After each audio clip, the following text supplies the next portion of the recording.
使劲儿，使劲儿啊！快使劲儿，用力啊！快用力！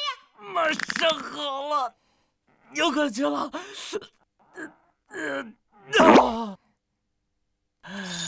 终于出来了。耶！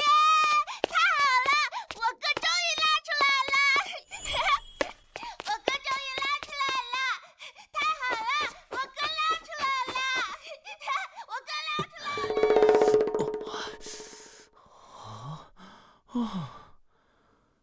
这1周前，老天爷把我丢到了这战国乱世。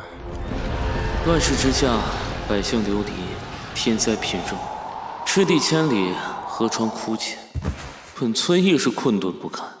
连日来，仅以数匹草根果腹，以致肠胃失衡，多日不得通畅，还传染成了低贱的庶民。唉，真是千里烟尽绝，前手流离，田沟壑。哥，你在为家里的债务发愁啊？阿爹呀，为让原身出人头地，便借钱供他读书，欠下一堆外债，如今没几日便要还债。姐，你怎么还在这儿呀？快回家去！你姐把自己给卖了。什么？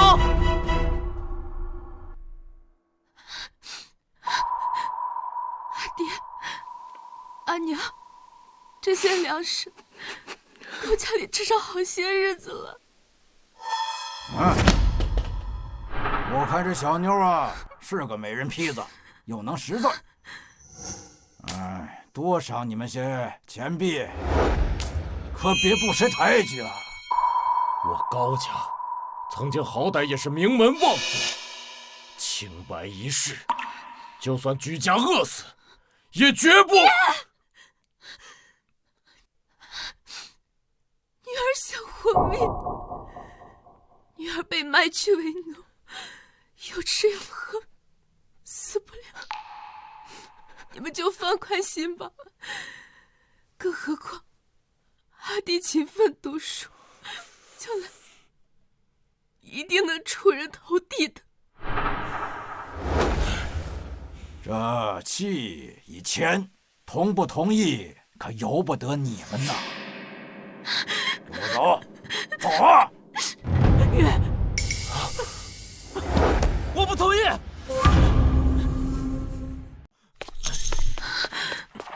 大哥，去你！行，不识抬举的东西，给我打！往死里打！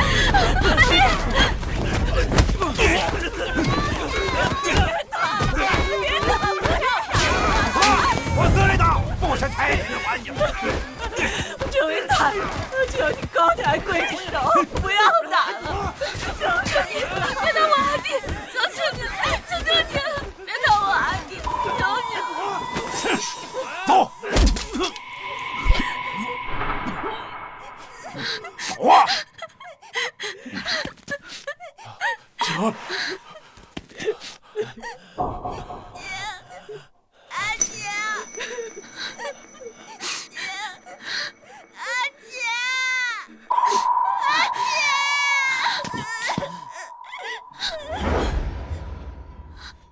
阿妹，你日后要听爹娘的话，记住没？阿爹，你是块读书的好料子，你日后一定要好好读书，千万别误了前程。你将来一定能出人头地的。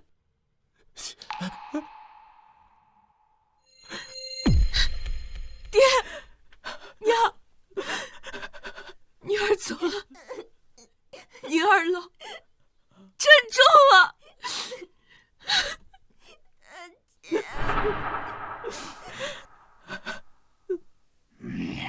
走走走走走，走啊走！姐，月儿，月儿，阿姐，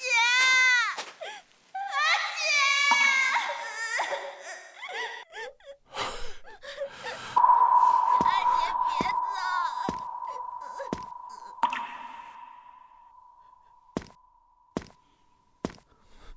是你姐的一片苦心。从明天起，你要加倍勤奋读书。若是被夫子看上，考中了，切莫要忘了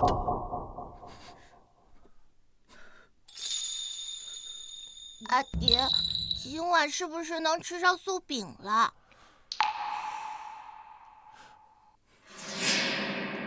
高阳，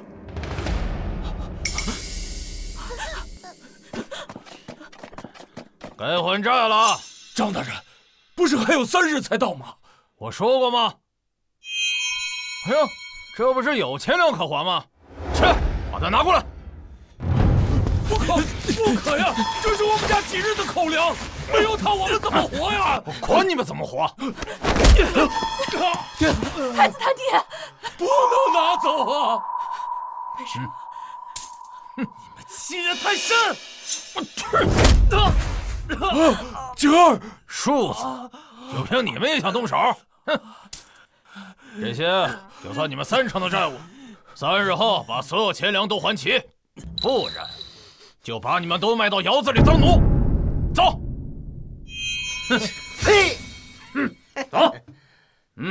穿越过来已有数日，若是再无所作为，唯有死路一条。我绝不能再坐以待毙了。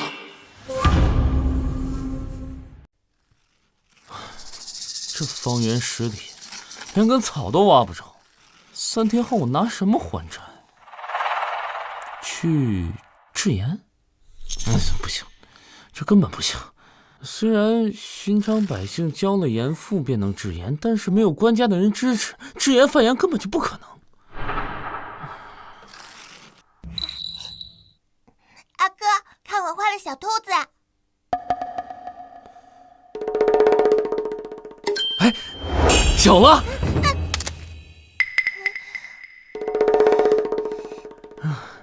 阿哥怎么了？哎，没事儿，我就是想到了一个能赚到钱粮的法子啊！啊？可阿爹不是说你只会吃干饭吗？是谁说的？我先去城中一趟，记得告诉爹和娘啊！快去！哎呀，战国末期，文人雅士很受追捧，像是大儒们更是各国的座上宾，这封大夫的不在少数。或许我能凭借前世的文学底子，换些钱粮验验疾。来，走过路过不要错过啊！1袋米换1首诗，要不要看看啊？哎，要不要看看？很实惠的，只需要1袋米。滚一边去！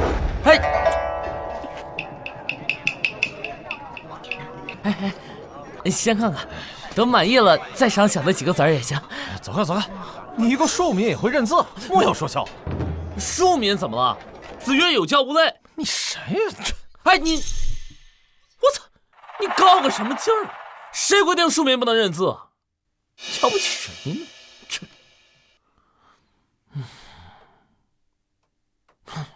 谁说穿越者会背诗就能成大才？我都快吃不起饭了。让我进去吧。去，你当这是什么地方？求你了，走！这里不是你能来的地方。儒家圣地，我自然不敢冒犯。我只是想求学，何错之有？求学？就你这样的还求学？我这样的如何不能求学？既然要求学，先说说你的姓氏。姓氏？在下一介庶民，无姓氏。庶民求学，儒家不收庶民。走吧。庶民还想求学？别想了。哎，走吧。我操！欺人太甚，忍不了一点了。快走！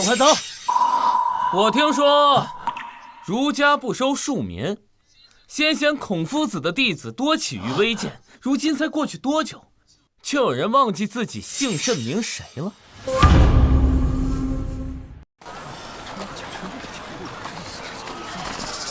你要为他打抱不平，要知道孔子的弟子至少有姓氏。这无姓氏又如何？孔子曰：“有教无类。”诸位，难不成忘了这圣贤的教诲？易经有言：天尊地卑，乾坤定矣。卑高以臣，贵贱位矣。此言不错，天人应对，天地自然，世间万物贵贱等级和名分皆次序有别。可这易经还有言：天行健，君子以自强不息；地势坤，君子以厚德载物。这岂不意为庶民也可以通过努力成为君子？儒学本应该包容庶民求学呀。你一庶民也敢自称君子？我听说呀，君子成人之美，不成人之恶，小人反是。我，哼！多谢先生打抱不平。哎呀，无妨，我倒也有求学的心思。若能进儒院，定会有钱粮赏赐，能暂时解了家中的燃眉之急。那你因何求学啊？自然是为了好玩啊。好玩？圣贤学问，你居然说成好玩？子曰：“知之者不如好之者，好之者不如乐之者。”这乃是圣贤教诲，我乐而学之，有何不可？你到底是何人？在下乃庶民，名景，前来求学。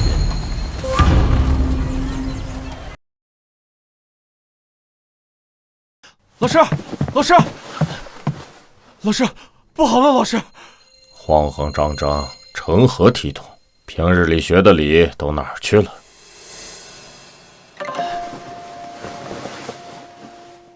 禀老师，门外来一学子，本欲求学，却被守门嘲笑其身份卑下，如今正在门口相互辩论呢。今日何人守门？罚抄礼记10遍，等会儿把那童子带来便是。回老师的话，一众弟子皆辩不过他。都辩不过那童子。那童子多大年纪？约莫18、19岁模样。随我去看看。一起也好。既然能辩倒这么多弟子，邹双也想见见。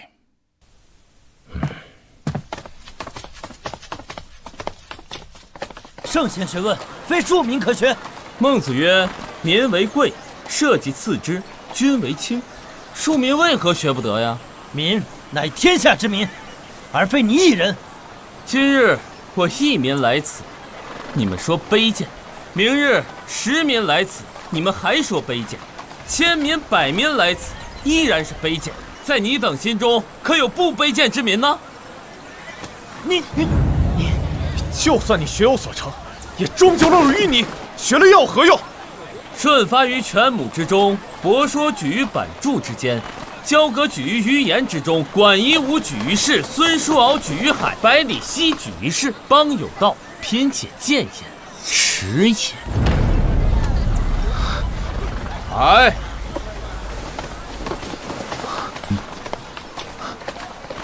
邹夫子20公。邹夫子乃儒院大儒，他来了，定有这柱子好看。此子一人舌战群儒，竟如此从容之态，道之之术。便是你要求学拜师？师者，传道授业解惑也。我有疑惑，你若不能解答，又如何做我的师傅？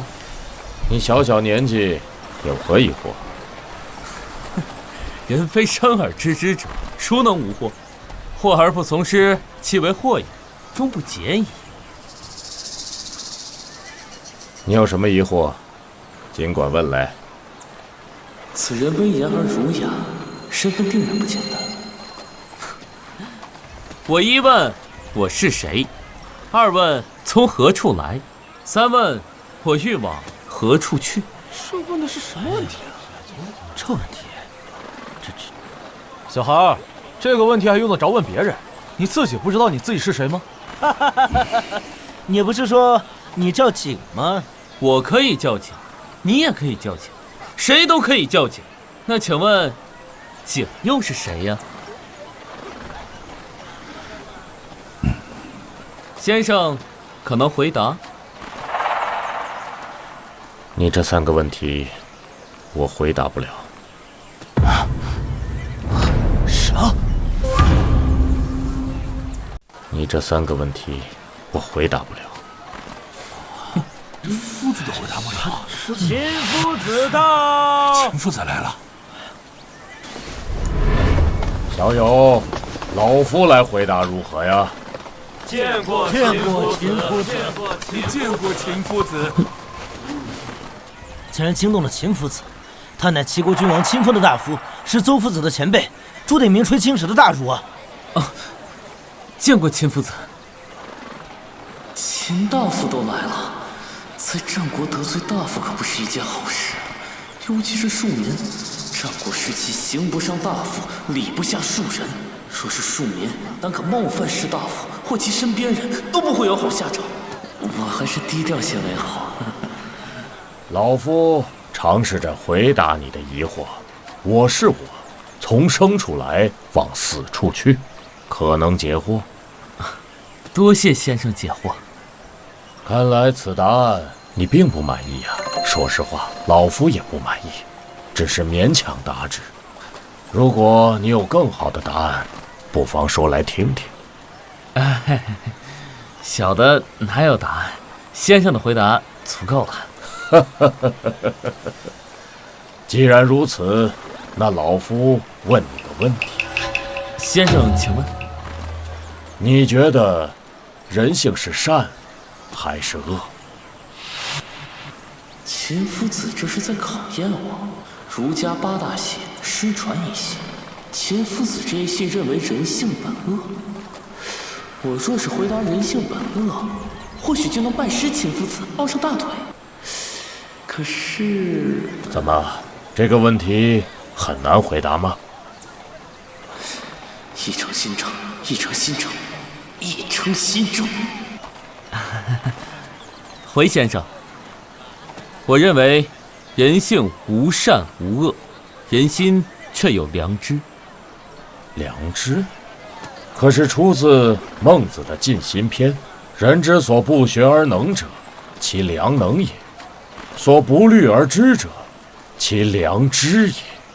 正是，无善无恶心之体，有善有恶意之动。知善知恶是良知，为善去恶是格物。细细说来，性是心的本体，天是性的根源，身之主宰便是心，心之所发便是意，意之本体便是知，意之所在便是物。本先无善恶，所谓善恶，只不过是意在动。人人皆有良知，以良知来区分善恶，格物即格心，格出恶意，穷究己心，致良知，知行合一。虽有道家之意，却尽道出儒家真意。老夫愿收你为真传弟子，你可愿否？啊？什么？这后事了不得呀！真是了不得呀！真厉害！秦夫子唯一的亲传弟子入朝做了官，本以为不会再有人能让秦夫子收为亲传弟子，不曾想竟有第2位啊！此子虔诚，定然不可限量啊！是啊，徒儿拜见师父。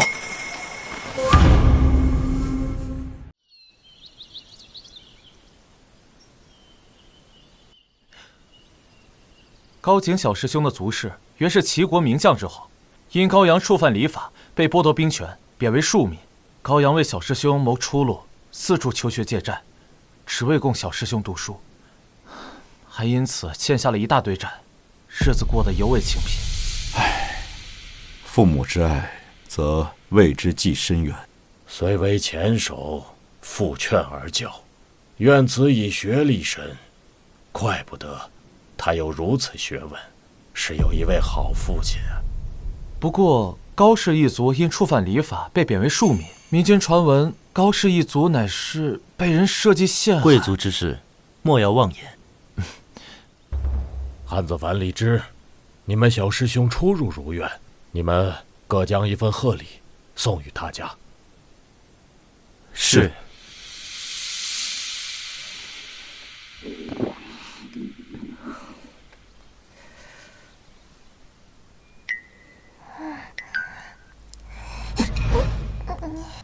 等你哥回来再吃。知道了。这孩子到底去哪儿了？天快黑了还不回来？我回来了。你这数子总算回来了。阿哥，我都快饿扁了。好了，快吃饭吧。娘，咱家今晚就吃这个呀？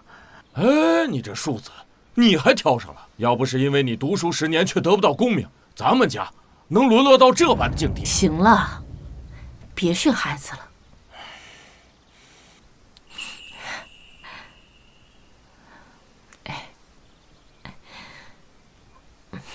来，来。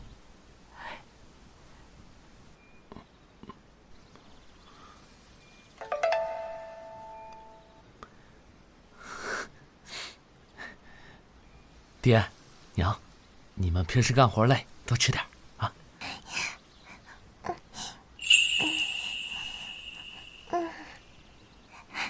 我个子小，吃不了这么多。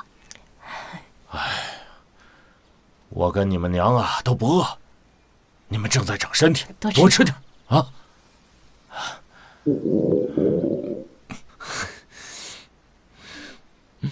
爹娘，你们就安心吃吧，用不了多久，咱们家就不愁吃不愁喝了。怎么着？你要当官了？待3日后你便明了，这用不了多久啊，我就可以把阿锦赎回来了。小景，天快黑了，吃完早些歇息吧啊。啊。高阳，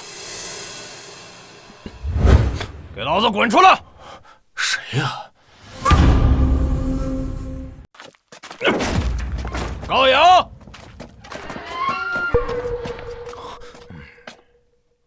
这张大人，高阳，欠老子的钱粮该还了吧？张大人，这不是说好了3日后还吗？我现在手头没钱粮啊。3日？去你娘的！爹，孩子他爹，你没事吧？这是咋了？这是又是那张虎来催债了。不是说3日后才会来吗？这才过去半日。这张虎啊，在外头也欠了人债，怕是自己还不上，所以来找高阳一家子。哎，看来连这最小的女儿都要被卖喽。这张虎啊，这种买卖可没少干。嘿，他们呢，那就是活该。为了供一个大郎读书啊，嘿，欠了那么多债。要我说，他们就不该想东想西，好好耕地有什么不好啊？这像我家刚儿如此聪慧，我可没舍得送他去读书。更何况景那小子读了那么多年，也没少有出息。就是，高阳，我可是给足了你10日，可我一根草1分钱都没见着。可我们说好的是3日后再还呢。哼，那又怎样？这钱本就是你欠虎爷我的，让你还债就必须得还。我没钱粮。没钱？好说。你不是还有个小女儿吗？啊？啊，张虎，这便是你说的那个丫头啊，长得倒是粉雕玉琢的，这卖到府上肯定能值不少钱。哎，大人，这种玩笑可开不得呀！滚！谁他妈跟你开玩笑了？这便是王大人，他想卖你女儿，我呢连买主都给你找好了，记得买卖成功后给我抽1/10的提成啊！哎，等下，虎爷，阿妹你们不能带走。诸位若是看上我家哪件物件，哪怕是这间茅屋，你们取走便是。这茅屋，哎，张虎，可别忘了，我家老爷说，指定要这女娃娃呀。这破茅屋能值几个钱啊？依我看，这茅屋我要，女娃娃我也要。这茅屋或许值不了多少钱，待他日我金榜题名之后，肯定将剩余的债款如数奉还。疯了吧你啊！还金榜题名呢？你要是没了这茅屋啊，今天晚上你就得睡荒地里去。要我说呀，做人呐要踏实，别整日想些不切实际的东西。老老实实耕地，没你想的那么累。你们这帮村妇，眼全安之，鸿鹄之志。眼全安之，鸿鹄之志。阿哥，茅屋给了他们，爹娘以后住哪儿？还是让我跟他们走吧。对，眼全安之，鸿鹄之志。虎爷，这茅屋你们可以拿走，但小女你们不能带走。待她哥成大器之后，定能还你们债款。就你们，也配？给我打！把人给我抢过来！别打了！别打了！青儿，别打了！别打了！别打了！爹，哥，我愿意卖给你们，你们带我走就行，别打了！哎，小美人儿，你在这破茅屋受冷挨饿的，待我给你找一户好人家，给贵族做暖房丫头，你就享福了。娘，我跟他们走，你让他们别打爹娘和阿哥。求求你，烦不烦你？来呀！还有气儿呢。张大人，小女尚小，大字不识，值不了几两钱，求你放了她吧。放了他？那你欠我的债谁来还？分明是你们毁约在先，先前说好了3日后，现在连半日都不到，还有没有理了？大伙说是不是？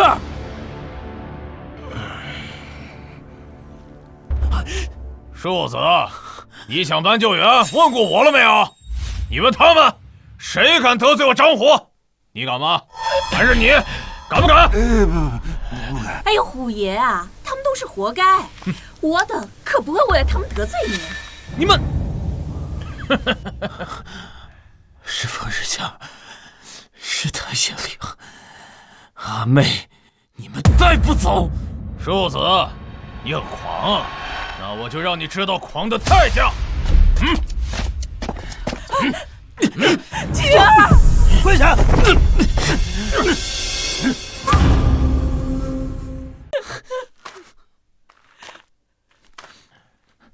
就你想金榜题名？起开！凡夫俗子，岂知鸿鹄之志？鸿鹄之志！他日必成大器！哎呀，必成大器！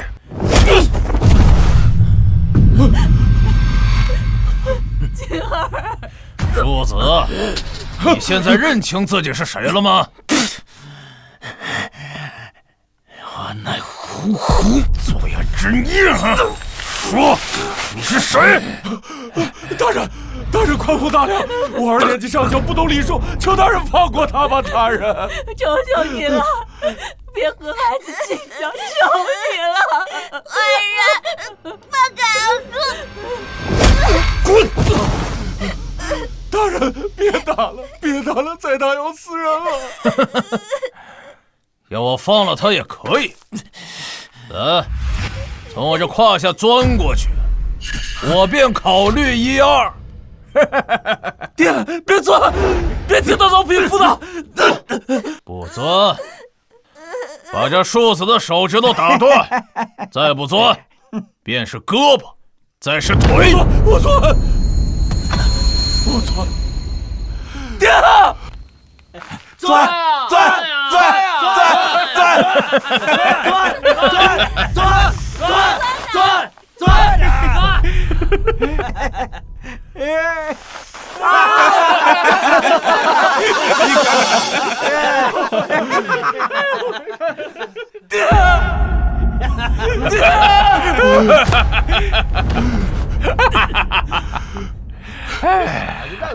哎呦，你看真是。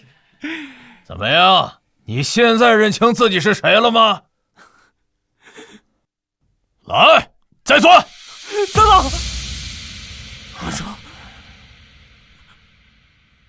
我是庶民的儿子，我是庶民。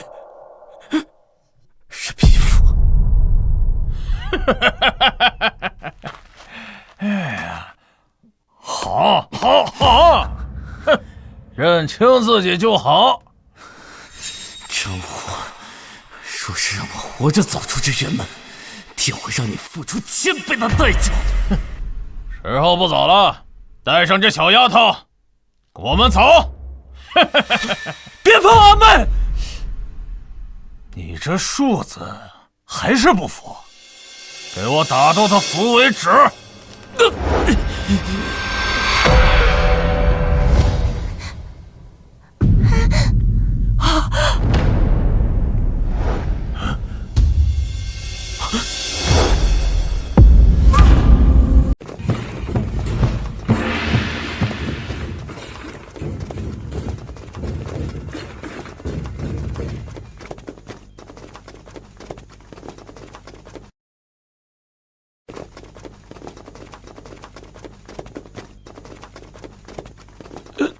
这些都是些什么人呢？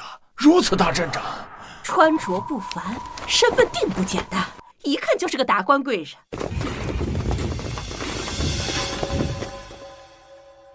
见了上士，为何不行礼？参见上士。不必多礼，快免礼。在下乃如愿韩子凡，请问景住在哪间？景他，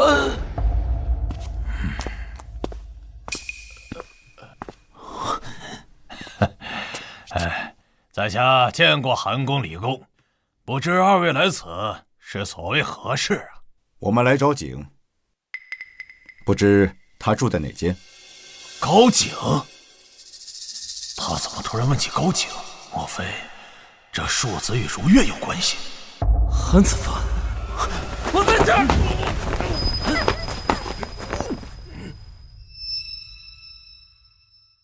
你们为何围居在此？这不可能！高景这庶子怎会和如月产生关系？在下玉山田庄江公座下一掌柜，久闻二位大名，不知可否赏脸一同喝茶呀？李公不可！闪开！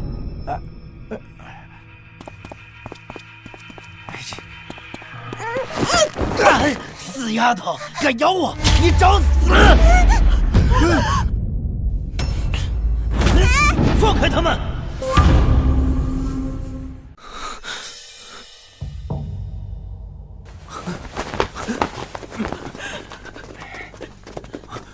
你们竟敢对一个孩童下如此狠手，真是不知廉耻！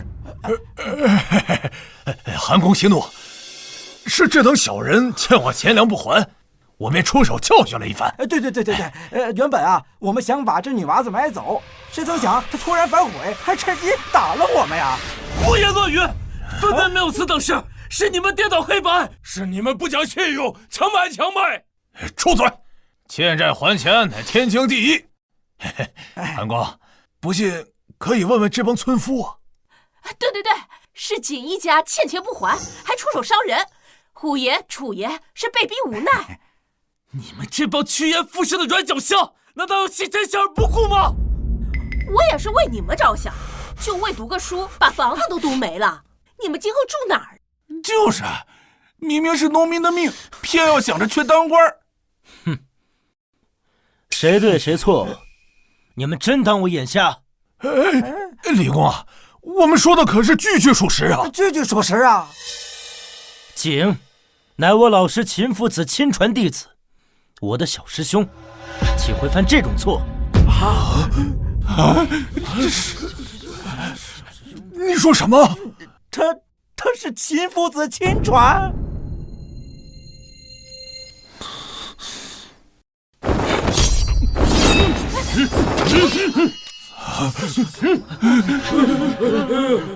冒犯父子亲传，当诛之！是吧？小师兄，你没事吧？爹，小妍，娘，你们歪吧？歪。我们没事。要是你，疼不疼啊？我没事。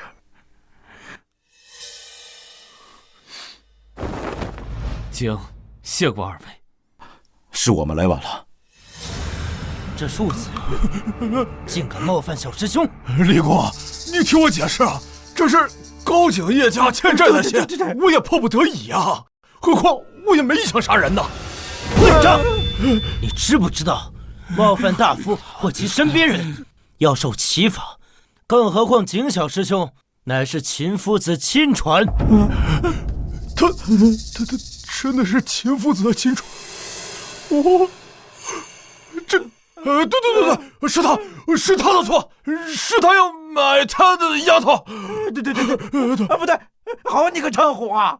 我好心帮你收着女娃子，替你还债，你居然要污蔑我！我又跟你拼了！够了！这些人辱贵在先，将他们带下去，交给县城处置。不，高兄啊，替小的求情吧！我是被交到县城手里，我这辈子就完了。你当时欺辱我家人之时，何曾想过现在的下场？带下去。走。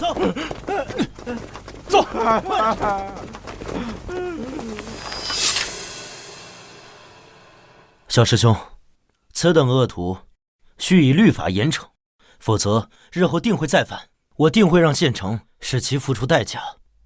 请谢过李公。儿子，你当真入了儒院？这韩公和李公都站在面前了，这还能有假？好啊！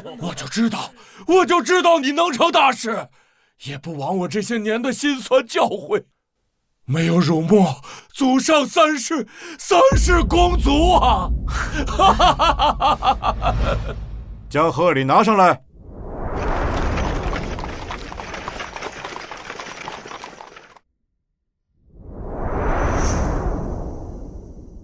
哎呦，你看，这么多呢！这是我等与夫子的一点心意，还请笑纳。这么多吃的都是给我们的吗？还不快谢过二位！谢过二位。请谢过二位跟夫子，我定不负各位期望。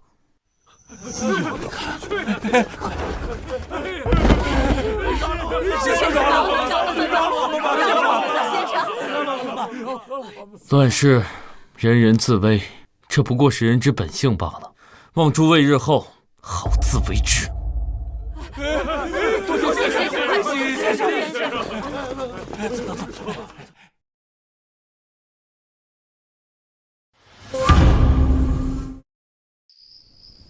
这都累一天了，真的不一块吃个饭再走吗？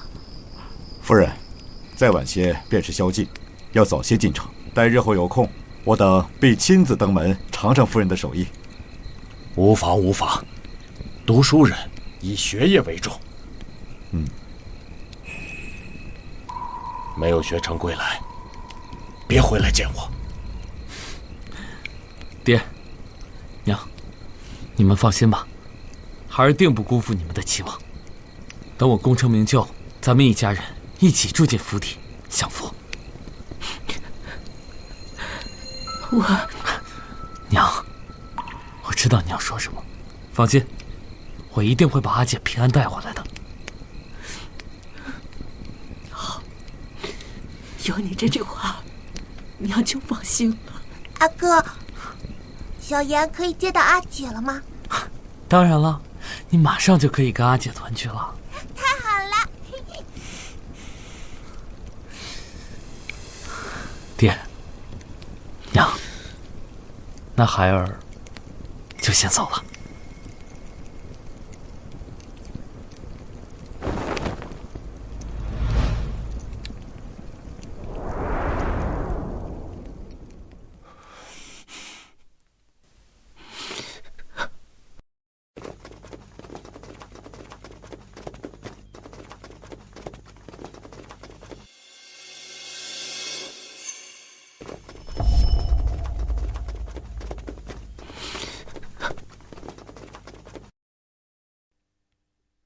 爹，娘，你们快回去吧，外边冷。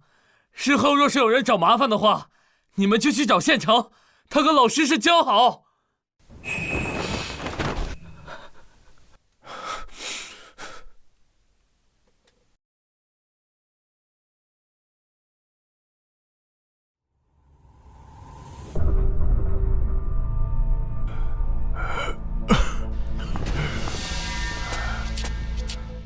小虎，有人数你，你可以出去了。啥？王管家，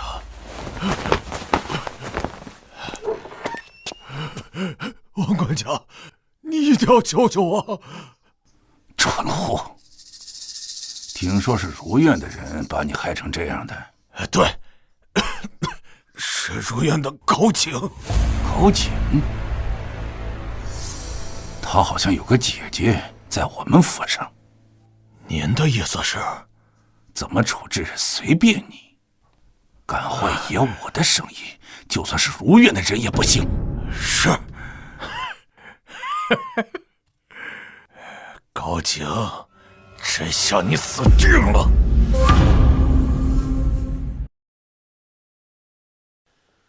牵着大松，是过须上枝。万物其主。哎，韩兄，这是何字啊？这是秦国文字，是交字。啊，原来如此。景啊，为师这几天在思考你说的这些，心中大有所得，但何为知行合一，还是有些困惑呀。这大学有言：如恶恶臭，如好好色，此之谓自谦。厌恶臭味，喜好美色，首先得有知。本先认识到什么是臭味，什么是美色，之后才有了厌恶、喜好的行。有知才有行，恶恶臭，好好色，就是知行合一。哦，原来如此，原来如此啊！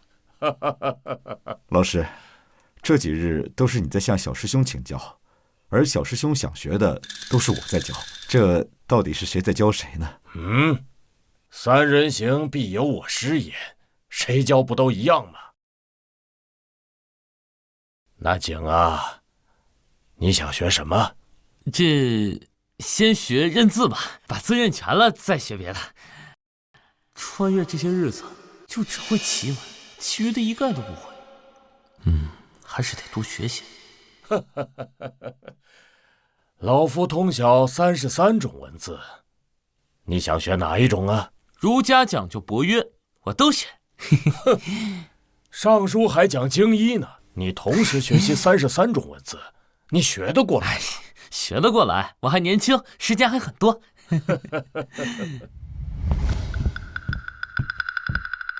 见过老师和诸位师兄。何事啊？景小师兄托弟子去寻阿姐的消息，现已经有了音讯。快讲来！听闻人就在郡守府。是田氏的郡守府。有何说法？郡守乃是田悦，是当今齐王国戚，想要从他手中赎人，恐怕没那么容易。那我也得试试。我陪你一同前去。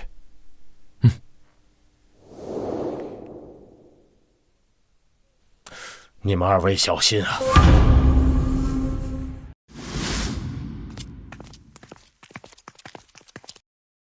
站住！这里是郡守府，外人不得入内。二位，在下是如愿景，有事要见郡守。有檄文吗？没有。那说在下不能放行了。在下有要事在身，还劳烦请示。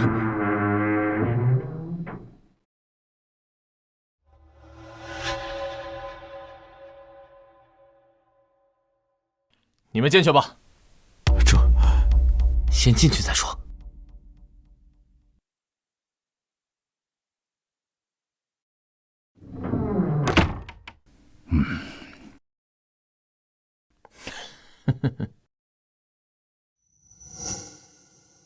这不，小子，又见面了吧？张虎，放了我姐！阿弟，你来这儿做什么？你小娘们儿，哼！再嚷嚷，信不信我撕了你的嘴？叔自己砍！小师兄，冷静。你便是秦夫子新收的亲传呢？是我，又如何？哼！即便是秦夫子也不敢如此跟我说话。你算什么东西？竟然还敢坏我的生意！小师兄，他是王夯田郡守的亲信，平日里主管府内大小事。底下的人这样，看来那田郡守也并非君子。儒生，你想赎回这小娘们儿，倒也不是不可。你给3000钱，这小娘们儿你便可带走。3000钱，一个中下级官吏也要3、5年才能攒到，如此狮子大张口，与土匪行径有何区别？没钱呐！哎呦！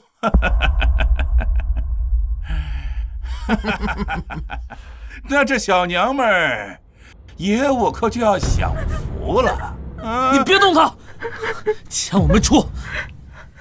阿弟，你别逞强了！5日后，城北酒肆交钱，逾期不候。这不可能！好，5日就5日。阿姐，5日后我定带你回家。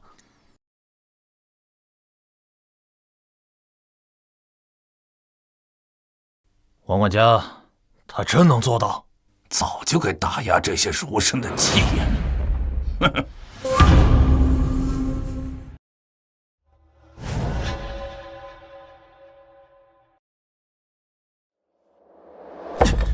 气煞我也！王夯也太过无礼，此等恶人竟是郡守府管事！哼！小师兄，你怎能如此淡定？5日3000钱，哪怕是县城3年的俸禄，也没这么多呀！发生何事了？夫子，您总算来了。那个田府的王夯气煞我也，他刚狮子大开口，问我们要3000钱，我们哪有这么多？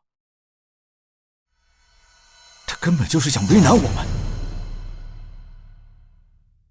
那你现在作何打算？我有法子。你要借钱？唉，这是我最后的余粮了。从韩国至此一路漂泊，身上也没剩几个子儿了。我身上也有些许。既然这样，老夫出大头，这2000钱你先拿着。给。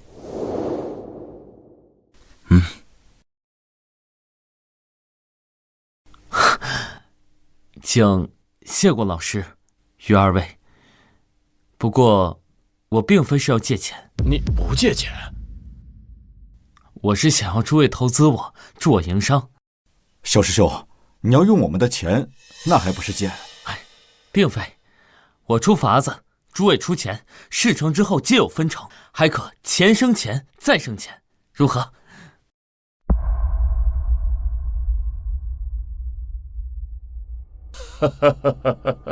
有胸怀，有志气，有远见，老夫当初没选错人呐。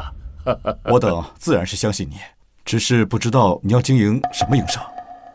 这城外的盐矿价格低点，若是我们能将其买下，再制成盐卖给百姓，那是一笔不菲的收入。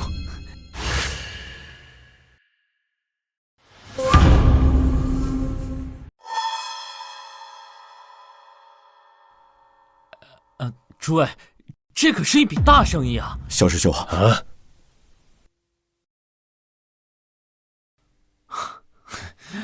这百姓啊，之所以吃不上精盐，那是因为海盐金贵，尤其是内陆，算上运输成本，价格层层叠加。这矿盐啊，价格低点，内陆随处可见。只要我们稍加包装，他们定会疯抢。届时别说是3000钱，就是10000、10万钱也不在话下。好了，住口！怎么了？小师兄，这盐山的矿盐有毒，食用轻者腹泻呕吐，重者癫痫致死。这种害民之事，我等万不可碰啊！你最好给为师一个解释，否则罚抄礼记100遍。哎，老师莫要着急，这盐山之毒，并非盐之过，乃杂食之过也。何意啊？食盐当节，需去杂存精。我这便拿给大家啊。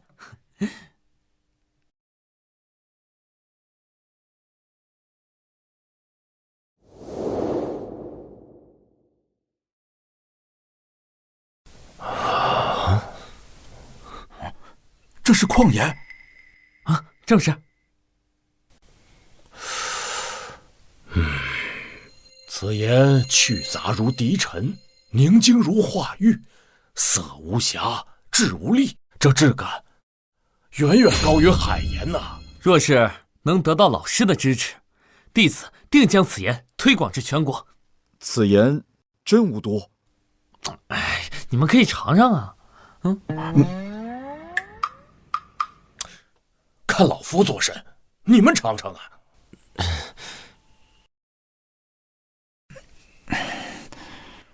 李芝，我是兄长，你来尝。啊，长兄立身，当为弟之表率也。弟之表率，应替兄分忧也。不，哎，好了好了，你们两个一起尝。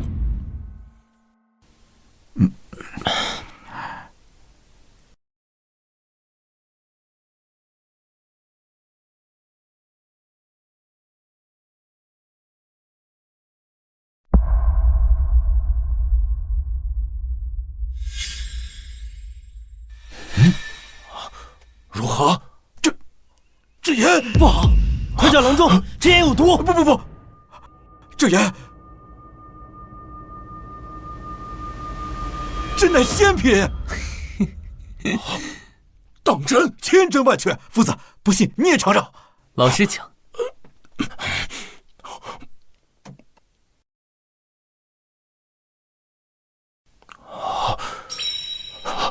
此盐真乃绝品呐！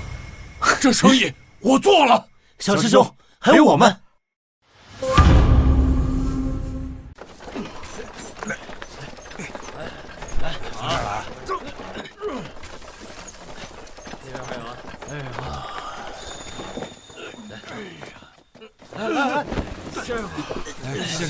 先生好。先生，这个盐场先前是一座闲置的庭院，弟子见价格优惠，便将其买了下来。此地离盐矿山近，运输成本跟时间都节省了不少。哎呀，为师真没有想到你竟有如此才能，真让人叹为观止啊！这身为儒生，博学多才乃是正道。听到没有？得好好学学。小师兄的才学，我等佩服。几位县城与为师交好，他们可以帮你消盐，但是价格你打算定多少？诸位有何见解？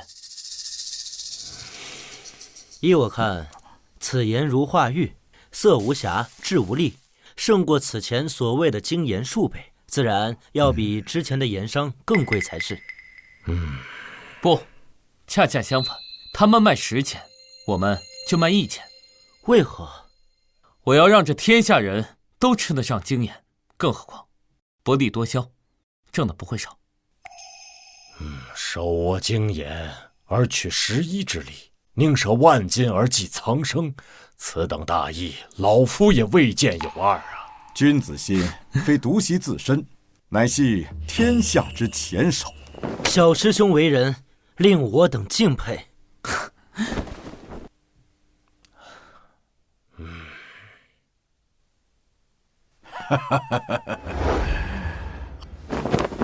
好啊！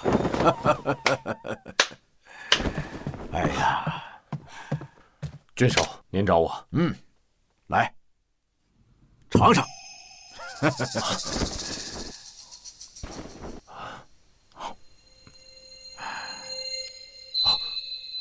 这口味无烈味，何时有了如此之言术了？这是近日在市面流通的盐，而价格是之前精盐的1成，竟如此便宜。我也没想到，竟然有人能放弃万金之玉，惠万民之心。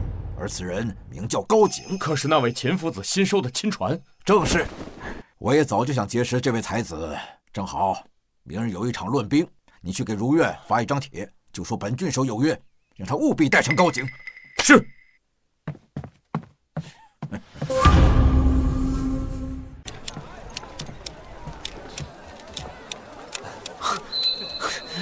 这短短3日，便收回了10万刀币啊！小师兄，我是真佩服你啊！所谓薄利多销，没想到竟如此有效，才3日便卖出10万钱。这其中大部分都是官府收购所用，不过这还只是一个郡的份额。倘若是卖到邻郡，不敢想会有多少。不过小师兄，你可要万分小心，如此精妙的制盐法，万不可外泄，否则会引来杀身之祸。这世道千人不安分，天下越来越乱，在下岂会不知这个道理？5日之期已到，也该接阿姐回家了。小师兄，我与你一同前去。我也一同，免得那厮不想信用。谢过2位。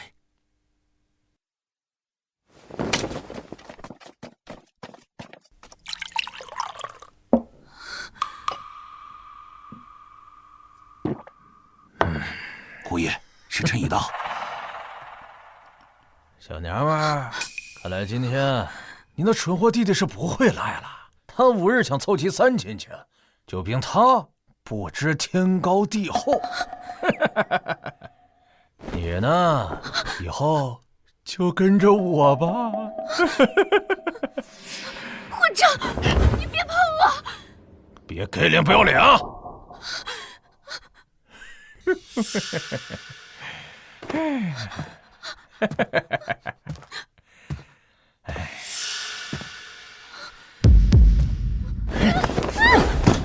你干什么？你别碰我！王管家说了，你任凭我处置。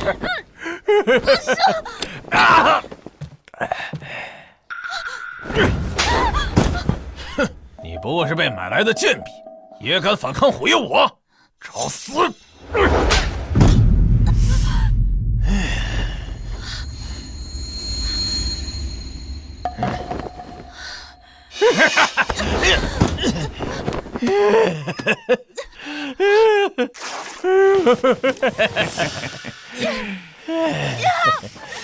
你们在哪？救救我！救救我！救救我！你还想你那废物弟弟来救你？别痴心妄想了！别碰我！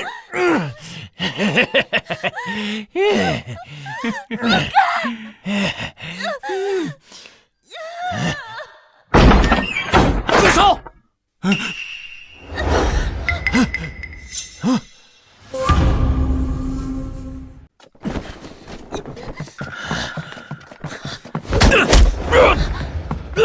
姐，阿姐，对不起，我来晚了。阿爹。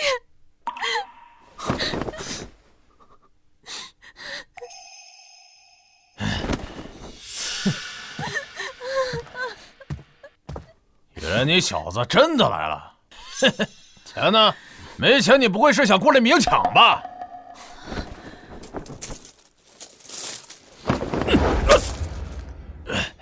你小子敢砸我，干他！我看谁敢！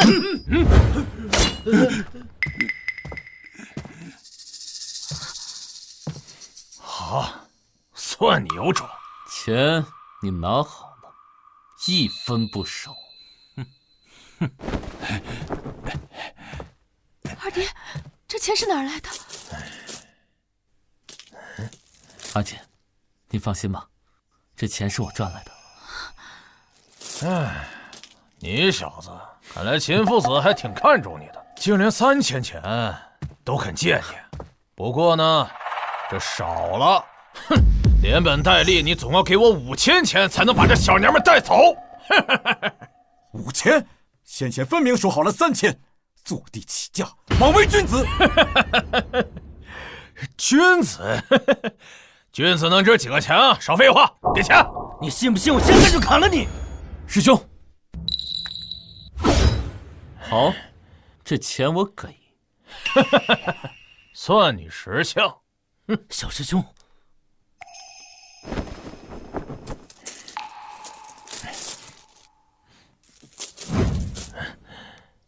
拿好了，别丢了。还真有2000钱啊！看来刚才是我要少了。不过，我们以后有的是机会算账。我们走。等一下，我让你走了。什么？刚才你是哪只手碰了我钱？你说什么？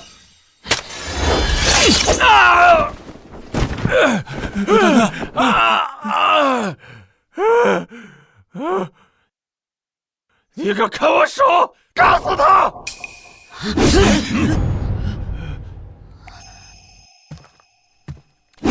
这只手就当给我姐赔罪，以后把头低下做人。走。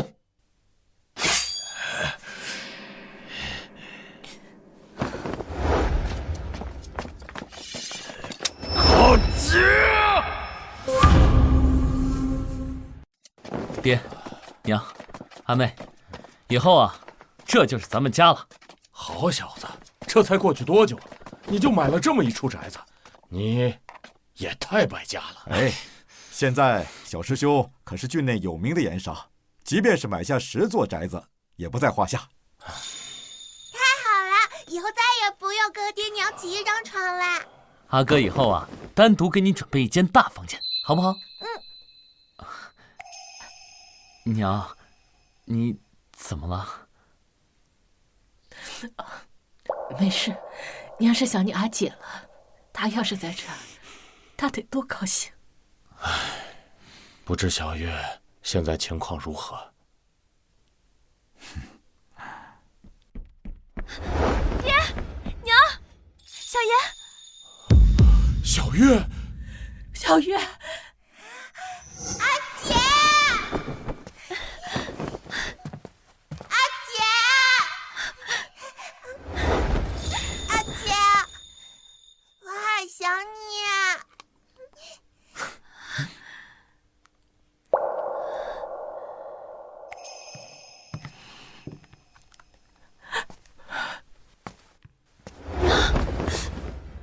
阿月，娘的好女儿。好小子，你都做到了。大丈夫出言必行，岂会言而无信？好啊，我高氏一族总算又要重振辉煌了。哈哈哈哈哈！小师兄，小师兄，夫子找你，何事？啊，是郡守，他特地要求你一同去参加论兵会。你是说郡守田悦？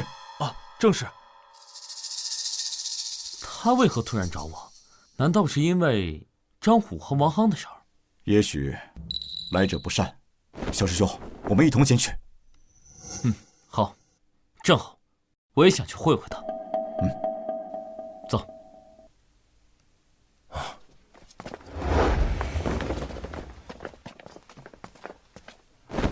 你这个蠢货，竟然连小小的儒生都搞不定！这高景他可不是普通的儒生啊，他是秦夫子的内门弟子啊！况且，谁知道他还真拿出那5000钱，而且还废了我一只手。这种事情还要我亲自出马？王管家，你去哪儿？今日必须好好教训这不知天高地厚的庶子，让他知道这是谁的地盘。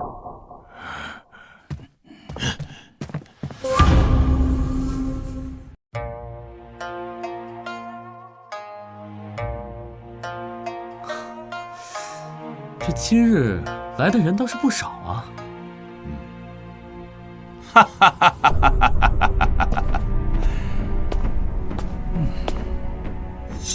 他为什么会来？此人是后进。乃相邦之侄。他为人张扬，性格暴躁，时常虐待下属，欺诈百姓。幸亏他有个好叔父。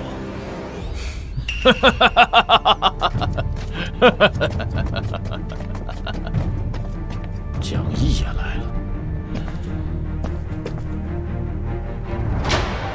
嗯，这便是你新收的学生？哼，看起来不过如此嘛。哼，以貌取人，非君子。利口宁舌，等下论兵，别折了舌头。哼。哎，此人是江毅，道家的人。和夫子不和，以前夫子还……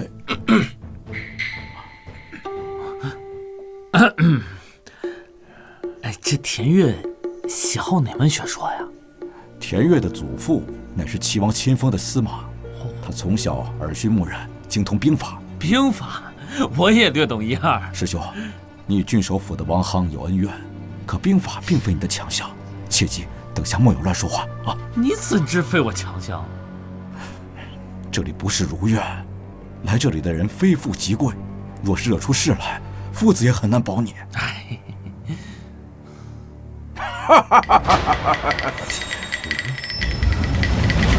哎，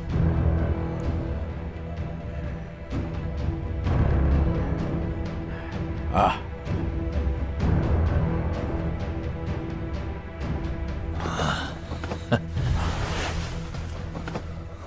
见过田公。周公免礼。今日田某邀诸位，是想一同谈兵论道，不必多礼。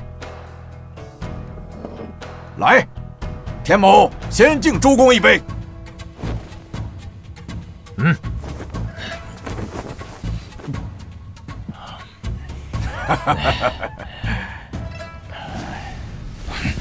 不知周公今日都在读什么书啊？这几日在读六韬，深有感悟啊。哦，我也正在读六韬，感悟颇深。以少击众，以弱胜强，分而成之，乃兵家自豪所在。田公领悟真乃深厚啊！肤浅，这依我看啊，郡守枉为司马之孙，竟读不透六韬。小师兄，莫要胡说！嗨，你是何人？田公，他名景，是老夫新收的学生。哦，他就是高景。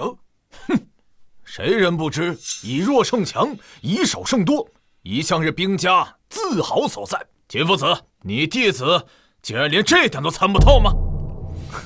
这依我看啊，你比郡守更蠢。你乃趋利之犬，见贵则摇尾，见贱则狂吠，明辨是非也。小师兄，你敢骂我老师？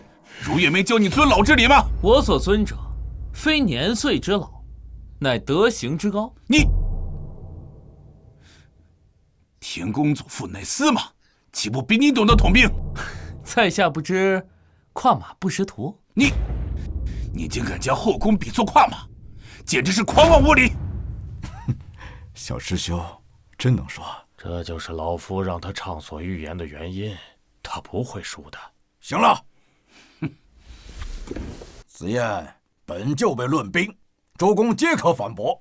高景，你认为我所言不妥，那便请说出理由。在下看来，无所谓以弱胜强，大多都是恃强凌弱，以多打少罢了。胡扯！哦，何解？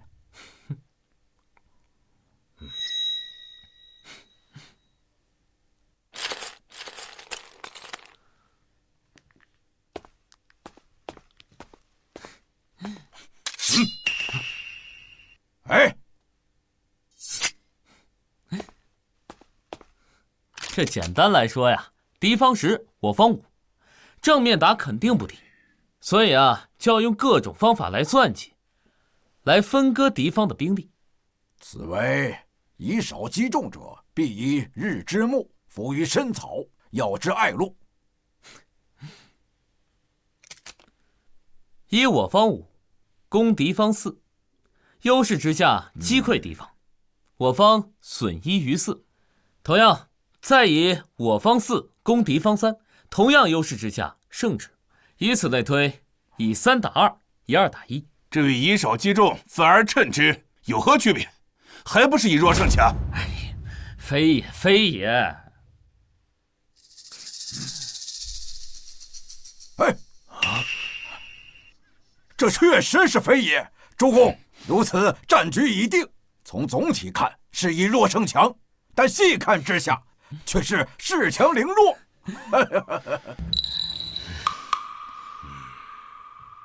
还真是如此，莫非小师兄真懂兵法？正是如此，也大体如此。不过啊，这沙场战阵复杂，除了人数之外，还有军备、军心、地形、天气、后勤等等。所谓强弱之分，本就不光是人数。一方军心整齐，士气如虹；一方军心涣散，毫无斗志。这难道不是强弱之分吗？对不对啊？所以啊，这所谓的以弱胜强，更可以说是以弱变强，而后以强对弱。对六韬领悟如此之深，实乃统兵之才。多谢田公赏识，在下只不过是略懂皮毛而已。哼，一个庶民，岂有统兵之才？哼，公莫非有更深的见解？不妨说出来听听啊！你闭嘴，别在这丢人现眼。后宫此次赴宴，并非只是谈经论道吧？田公果真料事如神呐！我此行是为流民之事而来。现如今整片西北缺粮，又有大量流民涌入，田公的粮仓早已负重不堪了吧？其人扰得天下大乱，田公又不作美，灾害频发，何处不缺粮？何处无灾民？我若说我有应对之策呢？后宫不必遮掩，有话便请直说。在下有一些同乡们，他们一直赋闲在家，若是能把他们安排入军中，同乡们愿为田公献粮。哎呀，此事本君做不了主，后宫还请回吧。哎，此事不急，若有了想法，来北边找我呀。告辞。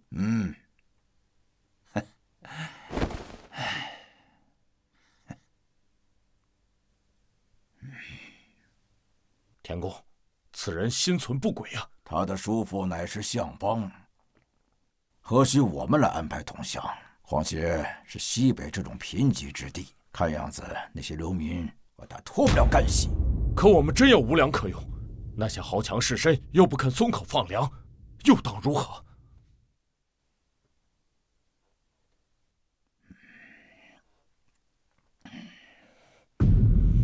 此事本郡自有打算。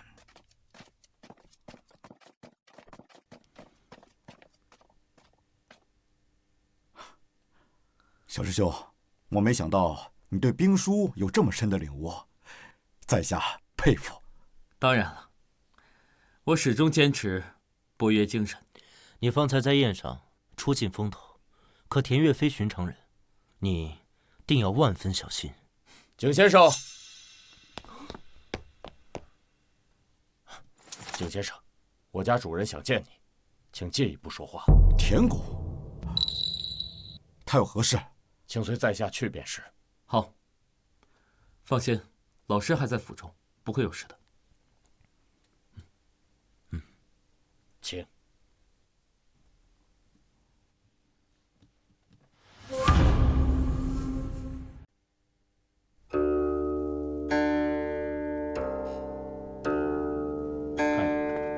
先生请。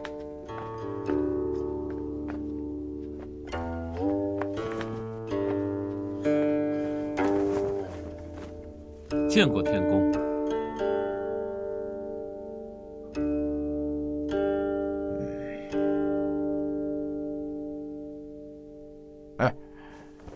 景先生，来，请上前。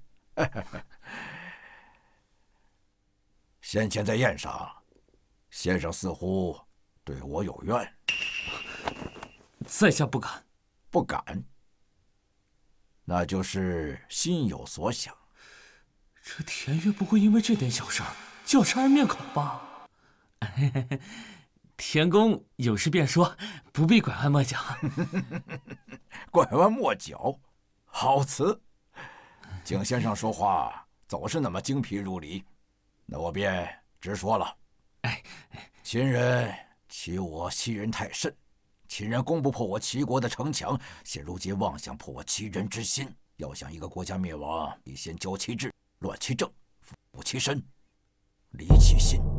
秦人深得六韬之道，这正是我找你来的原因。后晋勾结秦人，使得我西北断粮，现如今流民食不饱，百谷变荒也。您是让我解决后晋？不，后晋背后乃是相邦，你无法与之为敌。我要你解决万民粮饷。你高估在下了，这万民的粮饷岂是我能解决的？田公为何不禀报齐王啊？现如今相邦当权，齐王又对他如此信任，就算是上奏，那也是做无用之功。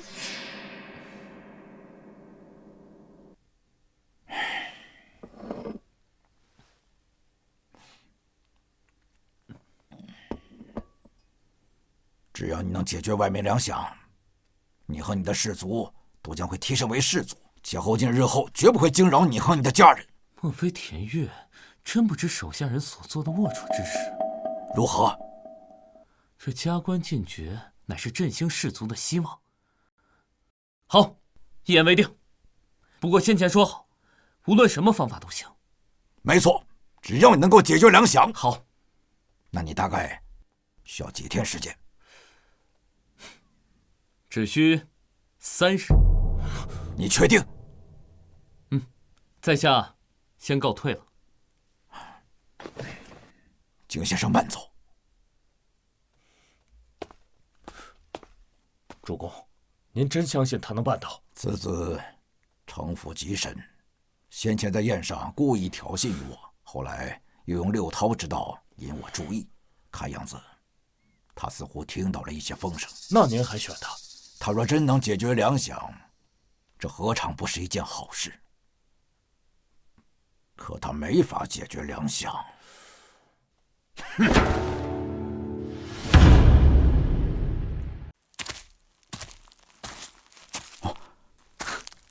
小师兄，你终于出来了。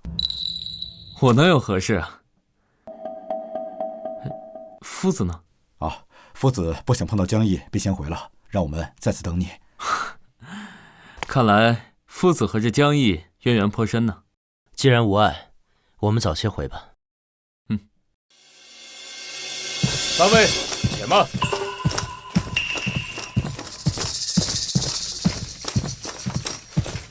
不知张将军所谓何事啊？我家主公让我送三位回去。这，那就有劳将军了。请。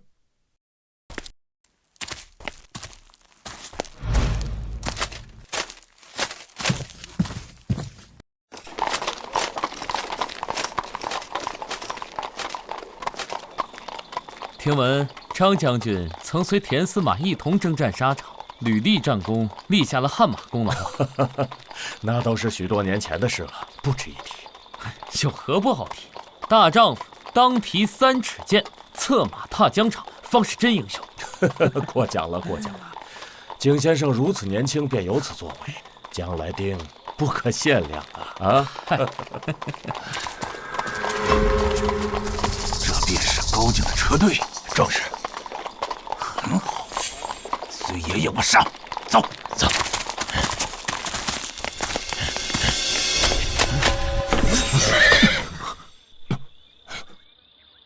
怎么回事？先生，有一伙人拦住了去路。高擎，识相了就给你虎爷滚出来受死！你是爷还是我是爷呀？那您请，您请。蠢货，我的词都让你说完了。高景，我乃郡守府王夯，快出来受死！王夯？王夯怎么会出现在这儿？此事啊，说来话长。这王夯啊，哼，这王夯仗势欺人，竟仗着郡守的名声，在外作威作福。景先生，不要担心，我这就出去杀了这厮，还你一个公道。有将军一言，景便安心了。高景，快出来受死！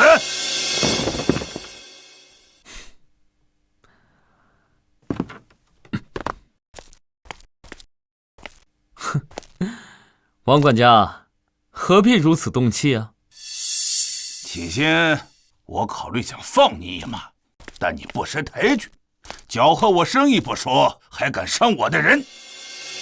钱我给了，至于这张虎的手，是他冒犯我姐在先，分明是那小娘们想勾引我的。一派胡言！你们如此漠视大齐律法，就不怕刑罚吗？不曾听闻郡权凌上，令不出宫。哼，弃法废度，纵性而轻，与豺狼何异？少说废话！哼，今日我就让人先给你剁了，明日我再让人去把你姐那小娘们给吃干抹净。找死！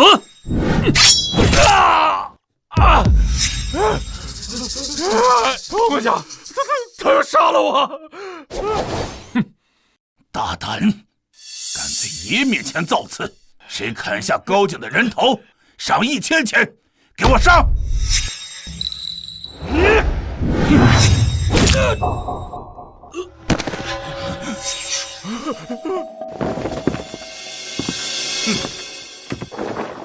本将军在此，我看谁敢动景先生。本将军在此，我看谁敢动景先生。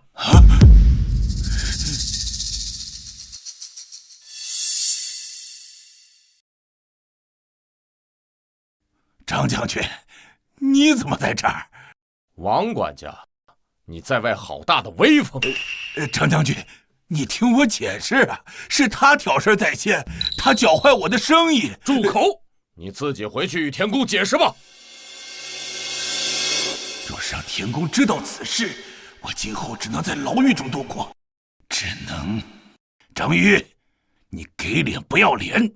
我们人多势众，你们势单力薄，那你就留下来陪葬吧，杀了他们！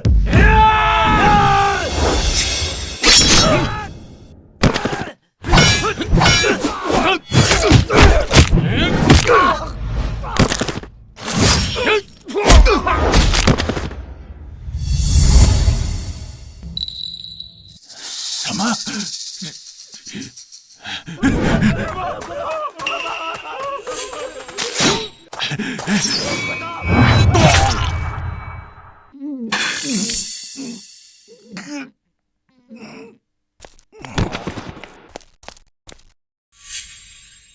不自量力！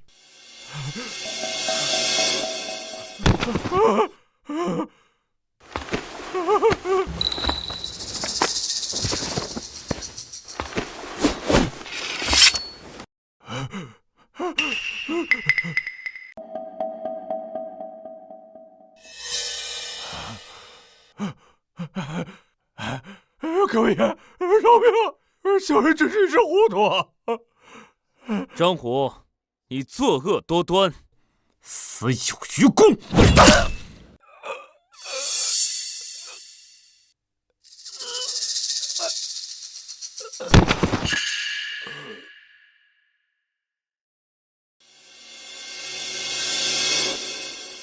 经谢过张将军救命之恩，今日若无张将军的话，经恐怕要丧身于此了。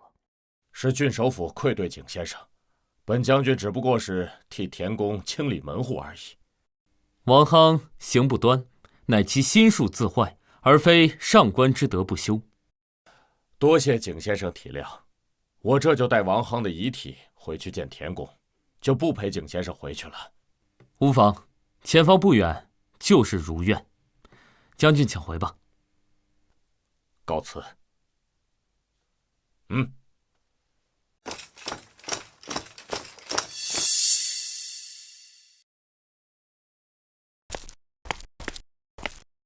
禀田公，王夯死了，是被本将亲手所杀，因他……我都知道了，出去吧。您都知道了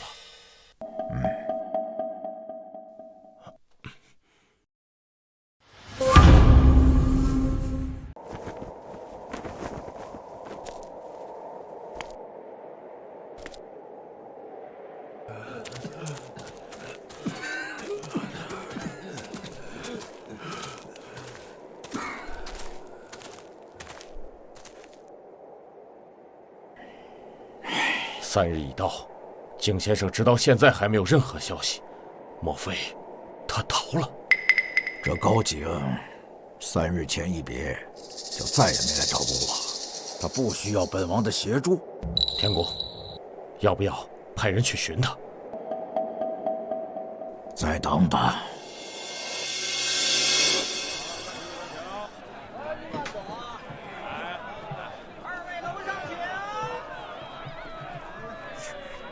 阿哥，我还要吃。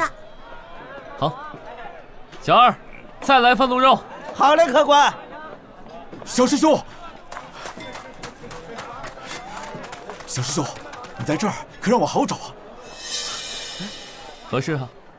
我与李公都听田府的人说了，你答应田公3日之内解决粮食问题，可是现在数万流民正在挨饿呢。看来田公坐不住了，此事都传到你们耳中。你还在此玩乐？赶快随我们去见夫子，若是耽搁了，田公可不会留情。不急。后进屯粮100万，见死不救！后进屯粮100万，见死不救！后进屯粮100万，见死不救！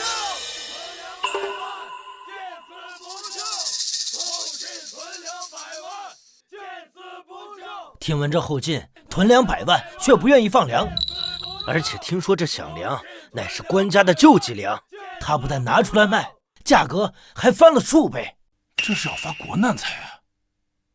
他乃相邦之职，本应尽责尽力，如今却弃百姓而不顾，简直不是个东西。哎，小声些，小声些，小声些，没听见。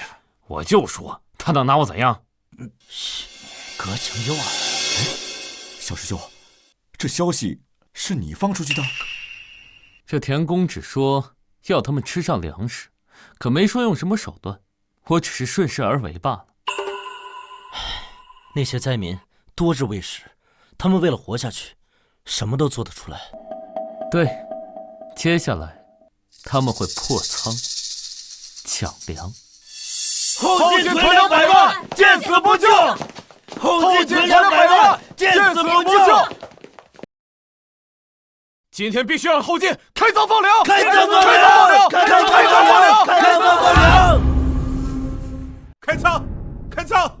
姓后的，你仓里的粟米都囤成山了，就看着我们啃树皮吃黄土吗？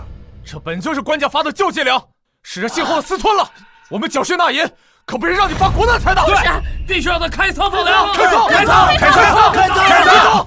出去！出去！开仓！开仓！开仓！开仓！开仓！开仓！这后进私藏军粮，拒不赈灾，乃屯粮务民，不占法理。小师兄，你则是名正言顺，高，实在是高。不过后进乃小人也，他若知道，定不会放过你的。吃来，好吃。好酒。主公，主公，主公，主公，如此慌乱作甚呢？主公，大事不好了！那群流民不知从何处知道我们的粮仓，现在正在破仓抢粮呢！什么？是谁干的？是谁干的？我必杀之！无妨，对付后晋，我还有对策。哦，而且名正言顺。这高静还没有消息。报！郡守，小的有急事禀报。说。县人回报，众多流民围攻了后晋的粮仓。什么？不知何人散布后晋私吞官家救济粮，囤粮100万，借死不救。现在所有的流民都去了那边。是。田公，这一定是景先生所为啊！可这绝非好事。若流民暴动劫掠其他百姓，我岂不是要背上纵民作乱的罪名？况且若后晋得知，定会和我们翻脸。那我们现在该如何应对？报！禀告主公，景先生来信。念。警卫粮食一事焦头烂额，唯有郡守能解，竟还请郡守颁布以工代赈令，组织流民修筑设施，按劳发粮，稳住民心。同时，再以赈灾需彻查郡内田产为由，彻查后晋粮仓。后晋县如今囤粮100万，却见死不救，已是激怒人心。对他来说，那粮仓就是烫手的山芋啊！田公若不想背上纵民作乱的罪名，就需以赈灾、核查郡内田产为由，彻查后晋，一切名正言顺，顺从民意。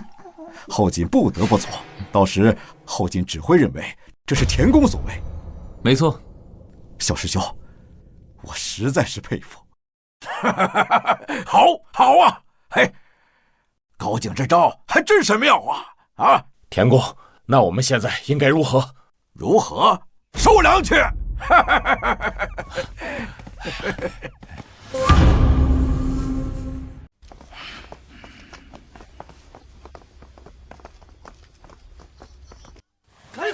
退后！都退后！混账！是谁将他们引进来的啊？属下不知，只知有人在外说。说什么？快说！说您私吞救济粮，囤200万，见死不救。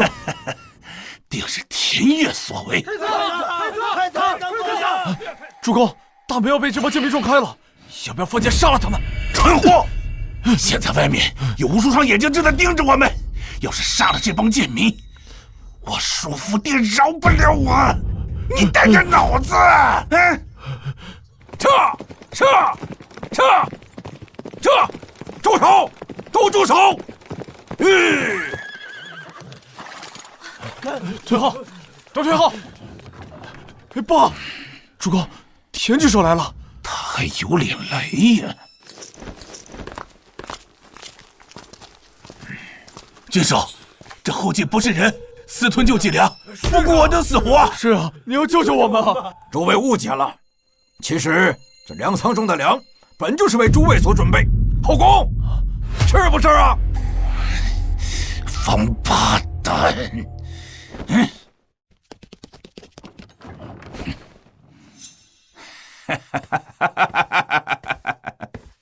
田公，让田公和诸位久等了。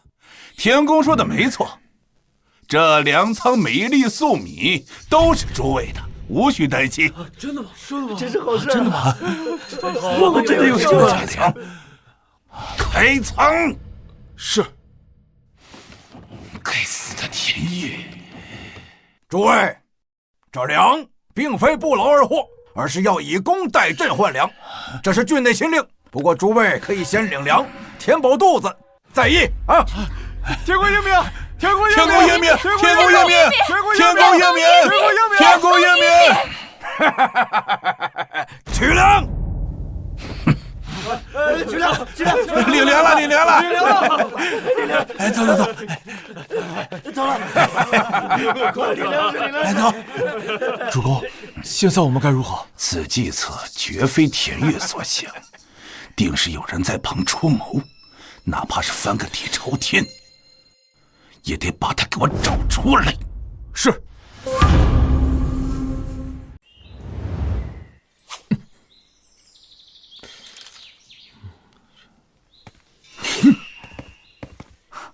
小师兄，你这剑法慢吞吞的，真要刺人，人早跑了。这快和慢啊是相对的，我现在慢是为了日后快，慢的时候动作标准，快的时候啊动作自然就标准了。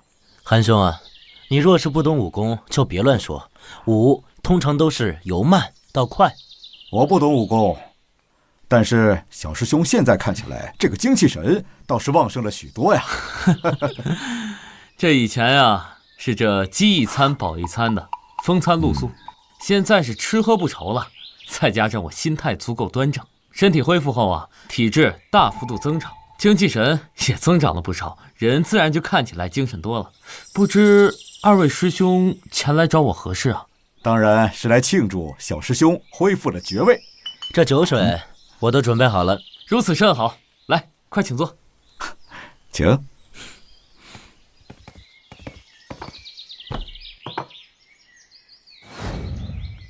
来来来。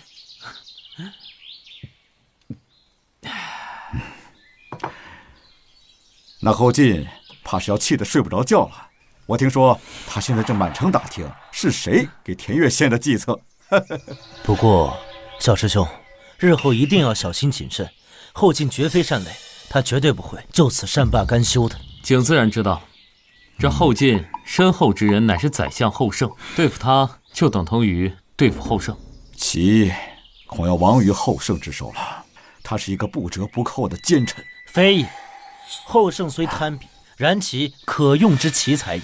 李公之言，主小利而忘大本，臣不忠便是乱臣，不可取。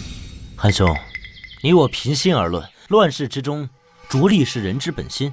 齐王本就暗弱无能，不能治臣，不能察奸，就算无后胜，以其之懈怠，也难挡天下大事。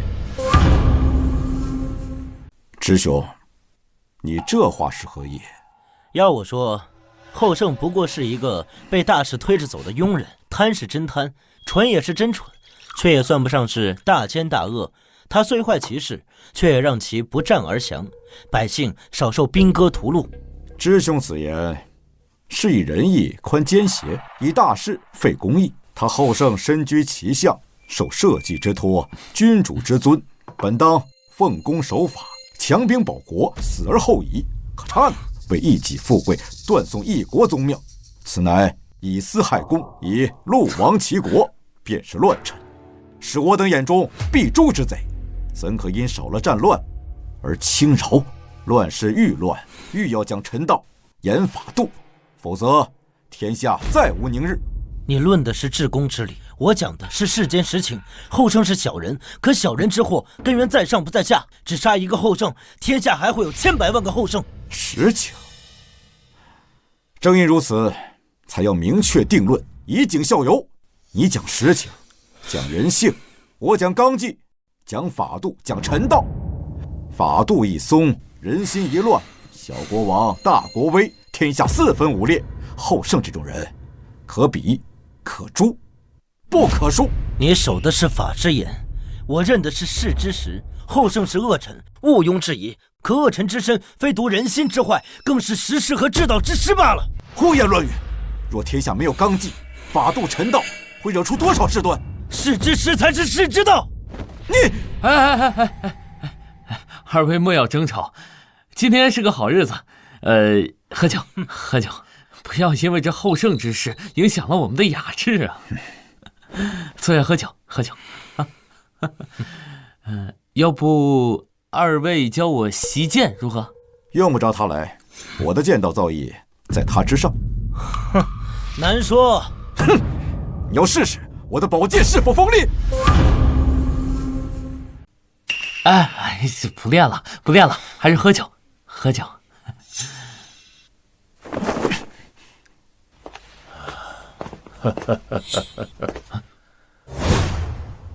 你们这是又怎么了？学生见过夫子。见过老师。这樊兄跟支兄在为后进之事争辩。道不同则不相为辩，与其纠缠无所谓之争，不如反身修德，守正自持。喋喋为争胜，乃小人之辩。明辨而不妄争，方为君子。多谢夫子教诲。行了，你们两个先下去吧，我和景要谈谈。是。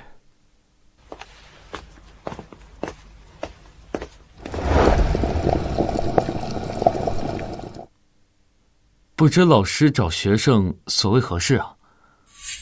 哼，对付后进也不和老夫商量一下？你眼中还有老夫这个老师吗？学生知错，学生只是不想因为此事而牵连到老师。你如此鲁莽，后进绝非善茬。倘若他要对付你，那不过是举手之间，你这是何苦呢？学生是在赌，若是这一步走对了，那便是重振士卒。那倘若要走错了呢？老师可曾见过庶民家的老鼠？学生见过，庶民家的老鼠饿得前胸贴后背，与庶民无异。可这富人家的老鼠，学生也见过，个个膘肥体壮，圆得像个球。庶民家的老鼠又瘦又怕人，而富人家的老鼠又肥又憨稳。正所谓人之贤不肖，譬如鼠蚁，在所自处耳。人之贤不肖，譬如鼠蚁，在所自处耳。好，说得真好啊！你想要一个更好的平台，但齐国并非最适合你呀。学生并非圣贤，无法预知未来，只能走一步看一步。倘若这时机到了，学生也该离开齐国了。老夫见你心里有数，这便放心了。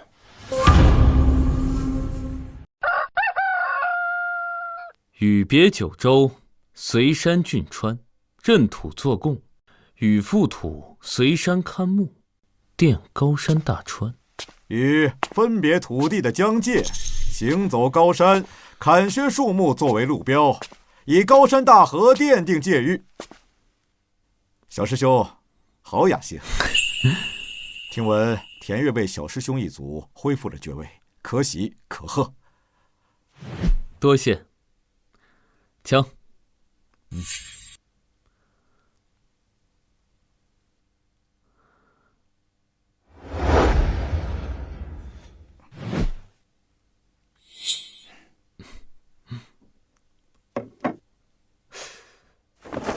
不过，你方才对禹贡的解释并不到位，我认为里面还蕴藏着更深层次的东西。藏了什么？大禹以足迹丈量天下，封定九州。他的足迹遍布高山大河，他是沿着山水和地脉行走，所以我觉得这禹贡里还藏了一套禹步。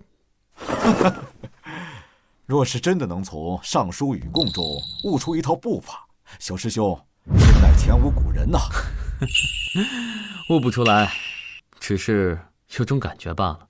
说到底啊，还是我意不够诚，心不够正，始终踏入不了定境。我所想的事情太多，这几日总算是可以静下来歇息片刻。哎，小师兄太苛求了。这尚书讲唯精唯一，有些学问知道就好，何必深究？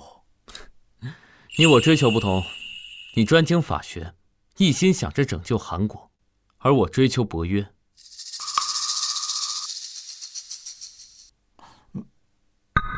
小师兄怎么这么看我？你入定。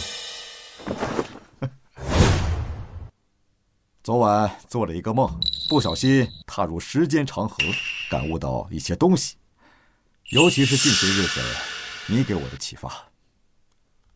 唉，中庸有言，至诚之道，可以前之。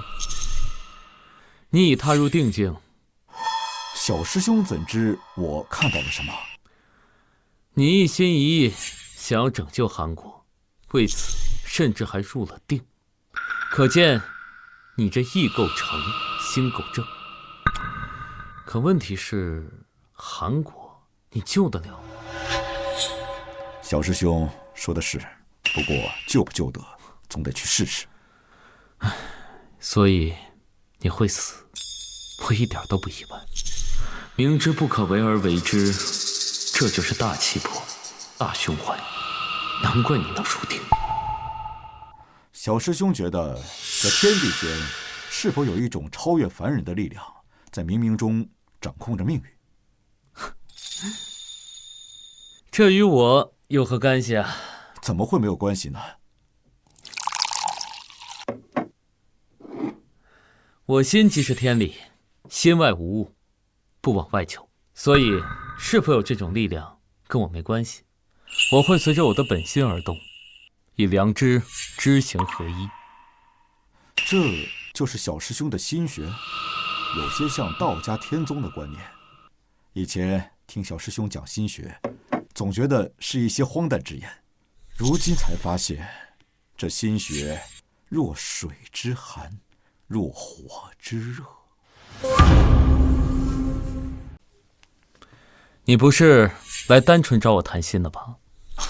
我每天晚上都重复做着一个梦，醒来后记不清内容，但枕上的泪痕犹在，不知道是伤心的泪水，还是有所领悟的喜悦。梦里我总能听到一首歌，仿佛我的心就变得透彻，我感受到一种召唤。你要走了？等下去与老师告别，然后随着召唤游历一番，最后再回到韩国。你才刚入定，为何不等长定后再走？小师兄知道，这定静不定静的，我不在乎这些，我只想用我所学拯救韩国。你看，李芝师弟不也没有追求定静吗？李芝，他向往权势、富贵，其实他想与你争个成败，心思太多，正不了心。小师兄，你也快入定了吧？也许吧，也许明天，也许1个月、1年，也许一辈子也入不了定。你问这个做甚？小师兄，入定后要不要去韩国转一转？反正你有这本书，在哪儿都能学习。我去韩国做甚？我又不懂得治国，帮不了你啊。小师兄是博约之道，能治言，懂谋略。要说不懂治国强国之道，韩凡可不相信呐。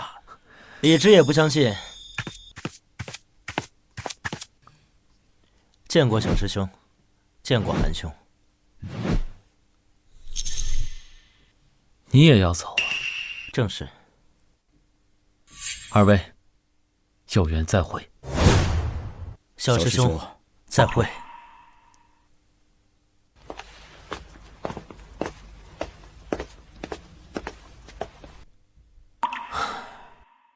为天下至诚，方能经纶天下之大经，立天下之大本，知天地之化育，夫焉有所倚。李芝，你一生以功利为先，以权位为倚，通门相济，终究会以悲剧收场啊！为天下至诚，方能经纶天下之大经，立天下之大本。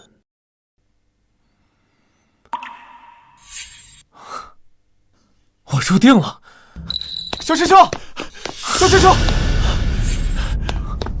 小师兄，不好了！何事如此着急？后界大人围了你家府邸啊！什么？撤！吁！高景，滚出来见本座！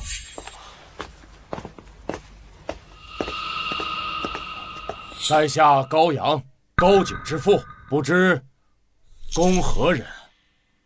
你便是高阳啊！丧家之犬不配知晓我姓名，让你那庶子滚出来受死！住手！夫子，这便是高景啊！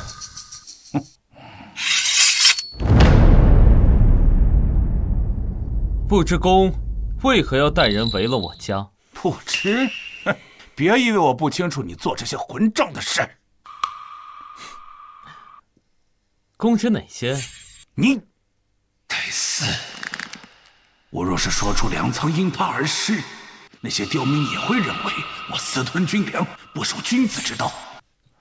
后宫无理无据，便带人围了高府，这恐怕不好吧？谁说没有啊？嗯。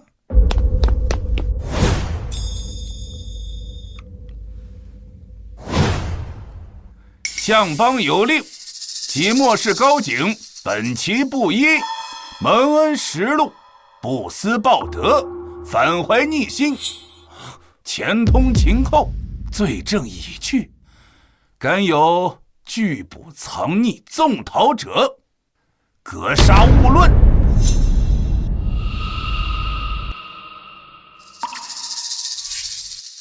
什么？这千算万算没算到，这齐国相邦专权竟腐败到如此地步，后晋也太不要脸了，伪造罪证来抓我。相邦檄文在此，可有异议啊？来，给我抓住他！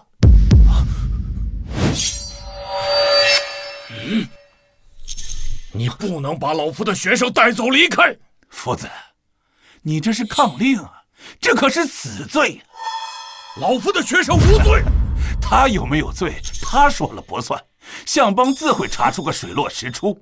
若他无罪，便会放了他。不行，绝不能跟他回去。无论有没有罪，最后都没法活着走出牢狱。今日你恐怕带不走高景。田公，田悦，莫非你也要抗令不成？后宫且息怒，相邦檄文，某岂敢违抗？然高景乃本郡最大盐商，若是直接将其带走，恐会引起军中缺盐。我不管，今日我必要带走他。近日秦人来犯，若军士们因缺盐而失军心，这等罪责，你我可都承担不起。你，国君近日尤为关注边境，若是此事出了岔子，会影响相邦。闪开！我知道，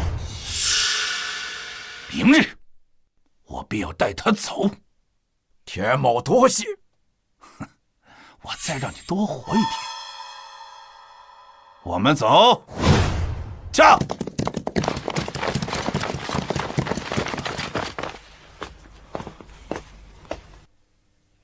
经谢过田公。哎，此地不是久留之地，你们速速出城，暂避一段时，否则那后晋不会善罢甘休。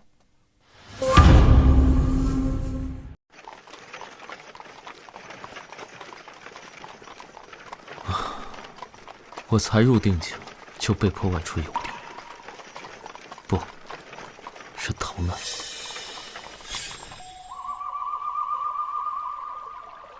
今日你便要出走，可要万分小心呐！那后晋不会善罢甘休的。是田某之错，才让景先生惹上这等麻烦事。水墨功夫的定，就像沙子做的房屋，浪一冲就塌了。只有经历考验的定，那才是真正的定。先生的心境，某比不了。老师，我爹娘、阿姐、阿妹，还劳烦您将他们送去韩国。这后晋要杀的人是我，他们跟着我，只会受累。好，也正好。齐国中若论奢华，以韩国最盛。倘若你能在韩国的奢华中定得住心，那才是真的定。定而后能静，接下来韩国会闹得很欢，你去看看能不能在闹中取个静。谢谢老师。景先生，有缘再会。哎呀，这读万卷书，也比不上那至高无上的权力。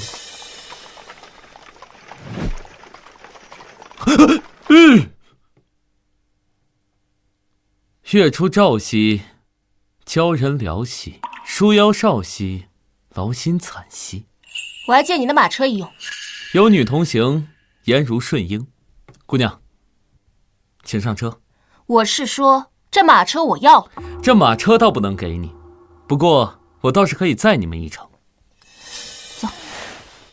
这赶路之苦啊，姑娘可能受得了，可是身旁这小妹妹可就受不了了。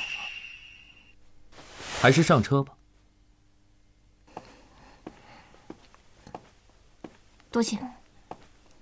来，车里有水跟食物，姑娘需要的话自行取用便是。这位妹妹叫什么名字啊？我叫玉，德如玉的玉。姐姐让我来，谢谢大哥哥。玉，还真是个好名字。你们要去哪儿啊？我们要去大梁，去魏国。魏国？行，那我就先送你们去魏国。小先生不必如此。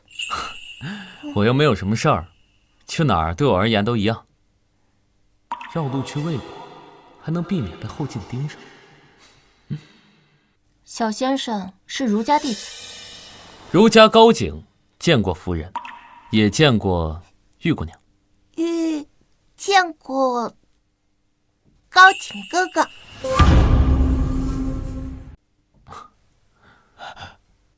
买菜吗？玉，买菜。哎，我买下。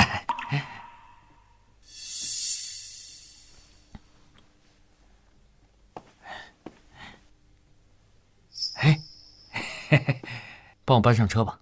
哎，得嘞，得嘞。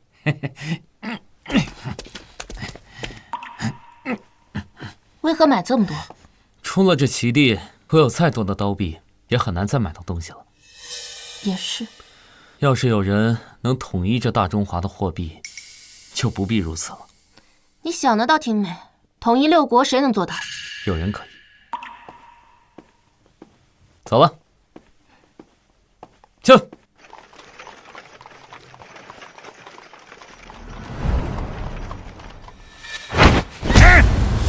滚出去！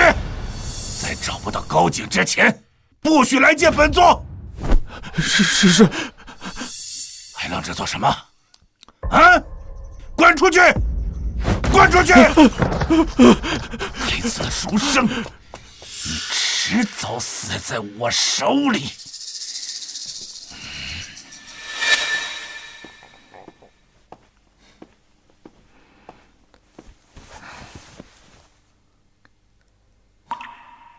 为何不在镇上留宿？这接触的人越多，越容易暴露行踪。你知道我是谁？使乐待成，公乐成，乐成走。令尊连尊，此时应该正处大梁吧？我不知道你在说什么。你有没有听说过一句话：儒生不出门，便知天下事？没有。如果这样，你还游历做什么？知天下易，救天下难呐。我没有恶意。我知道，否则你已经死了。但这解释不了你为什么会知道我。你猜？小孩子啊，还猜？怎么样？还行吗？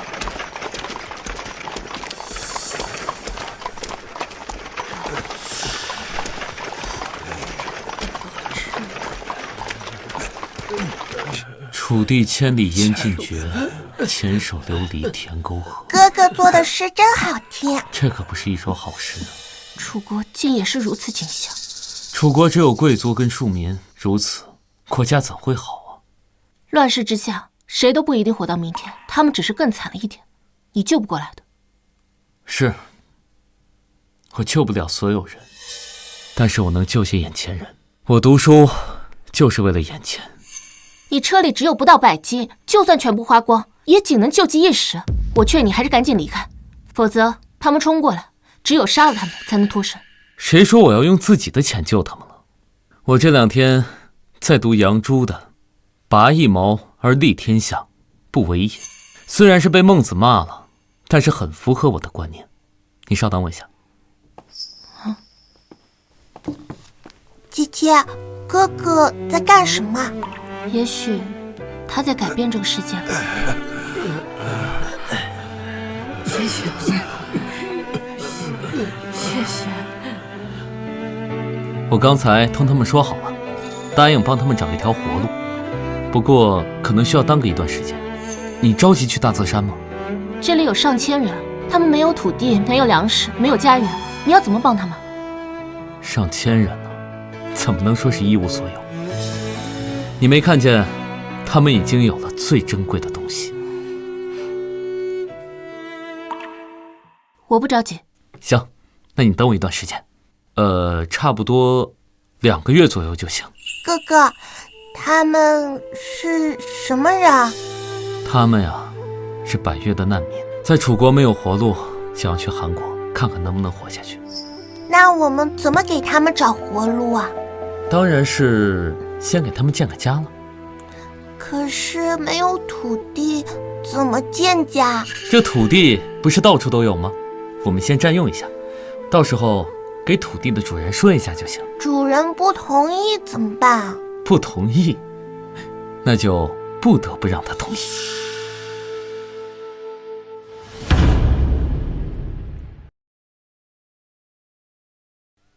你们把这个树皮编成绳索，一定要结实，有大用处。你们把这些石头和土块搬过去，还有这些木头，把河水截住。好的，先生。好的，先生。景先生，那我们呢？你们随我进山，你们也一起。走。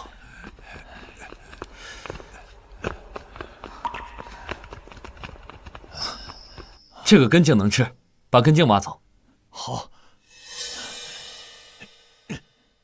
这个也能吃，挖走。还有这个，这个是药材，能治疗发热。这个能导致腹泻，挖走。至于这个，还没结果实，先做个标记，等摘了果子，把它移到山脚下去。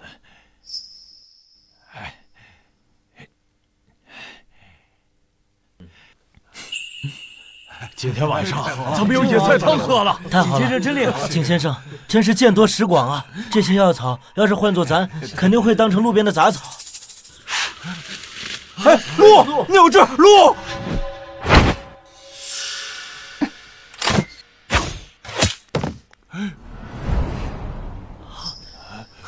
他还真没说错，我要是有其他的想法，就活不到现在了。姐姐好厉害！走。哎呀，好了，鹿，3年有肉吃了，咱们整整3年没吃过肉了。这鹿皮真不错，可以做成外衣啊。以后不能再出手了。为什么？他们要学会靠自身的力量活着，哪怕这条路会对他们造成伤害，你出手会让他们下意识地产生依赖性。这就是你的拔一毛而利天下，不为也。行了，你们几个把这个鹿抬回去。好嘞。哎，是。来，走。哎呀，差不多了，走，找盐去。这地方还能有盐？快，走，慢点。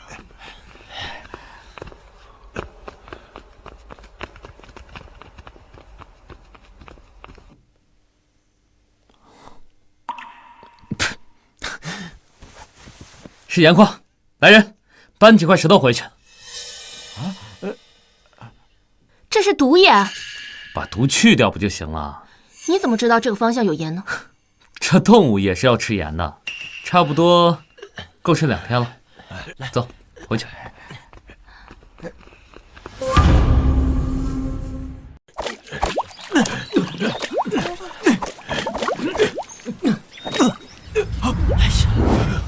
有鱼了！我钓到鱼了！有鱼了！有鱼了！今天晚上有的吃了。别放过螺，还有蚌。太好了！哎，你看，太好了！以后咱们再也不用挨饿了。快把鱼给我！咱们晚上不愁吃了。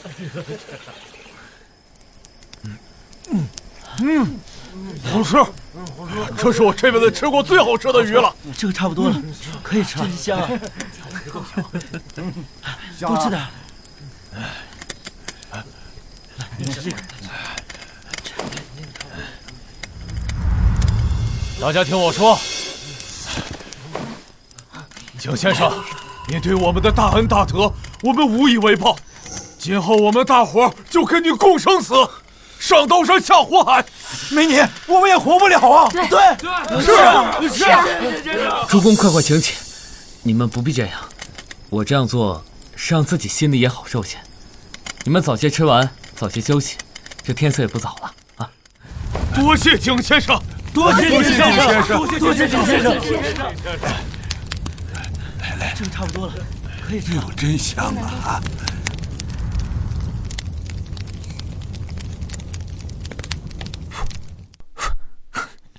来，谢谢哥哥。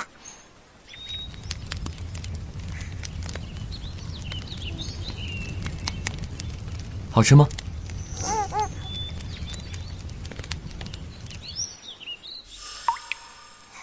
哥哥，你干嘛看着我？你与我阿妹很像，年纪也一样。不过，她现在应该是在韩国。那我可以跟他做朋友。好啊。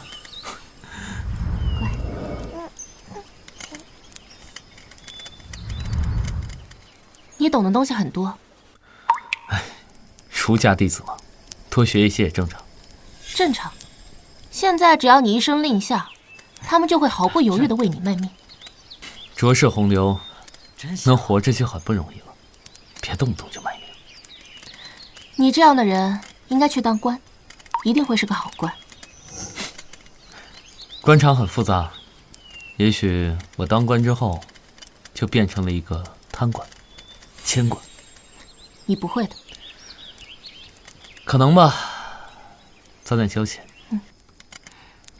乌合，吃完之后别忘了留几个人守夜，其他人早点休息，明日之后就不会那么空闲了。先生有令，我等必遵从。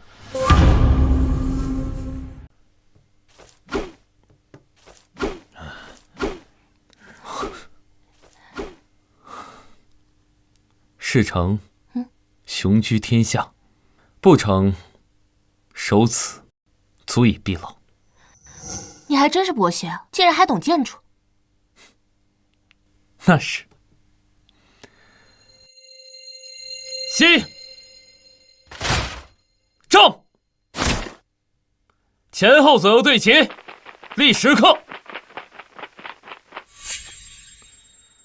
诸位，要想在此乱世中生存，必须做到人人能战，人人敢战，不论男女。是。好，乌合，带他们训练吧。是。全体听我口令！1、2、3、4、5、6、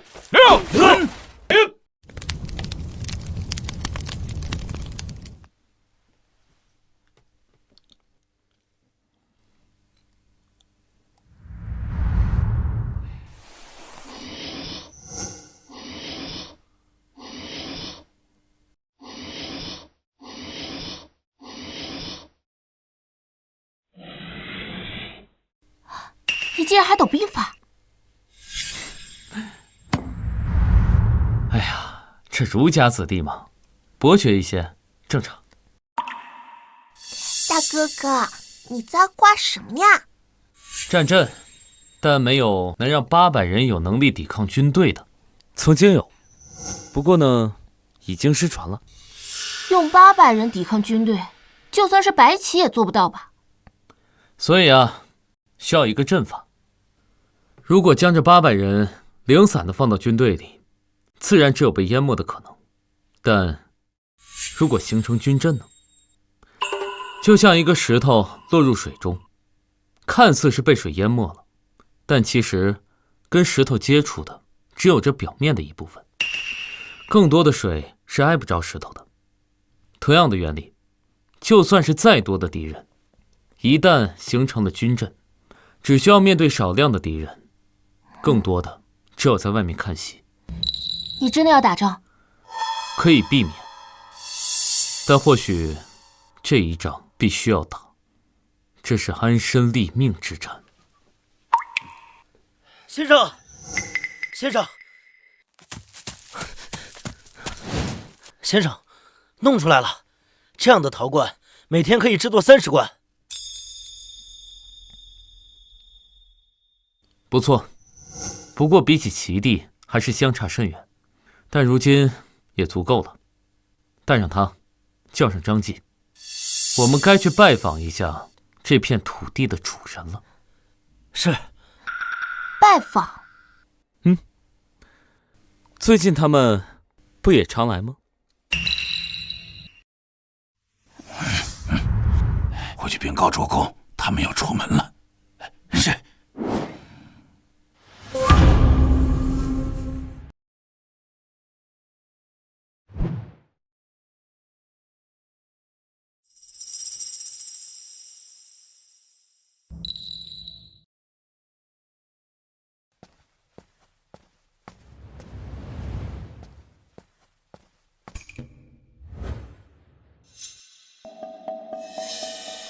米氏卓姓，李见过先生。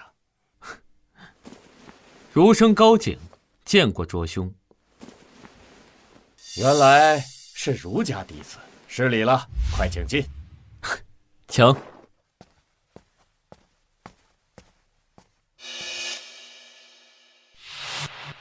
你打算用盐让他同意我们住在这片土地上？不，我打算把盐卖给他，用来买武器跟甲胄，然后跟他开战。什么？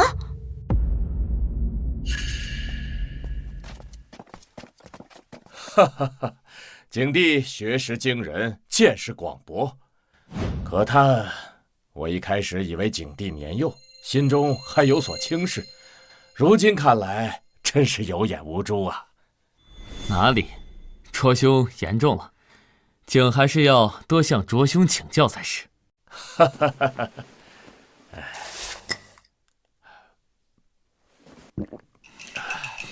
这莫不是吴茶？哦，兄弟还知道吴茶？这吴茶产自吴越之地，因其生长环境独特，造就了它清雅的口感。吴茶珍贵，弟弟以前呀也只是闻得其名，今日有幸托卓兄的福，品上了一品。又在忽悠，这世上什么你没见过？客气了，蒙我家君上厚爱，赐予一二。兄弟再饮。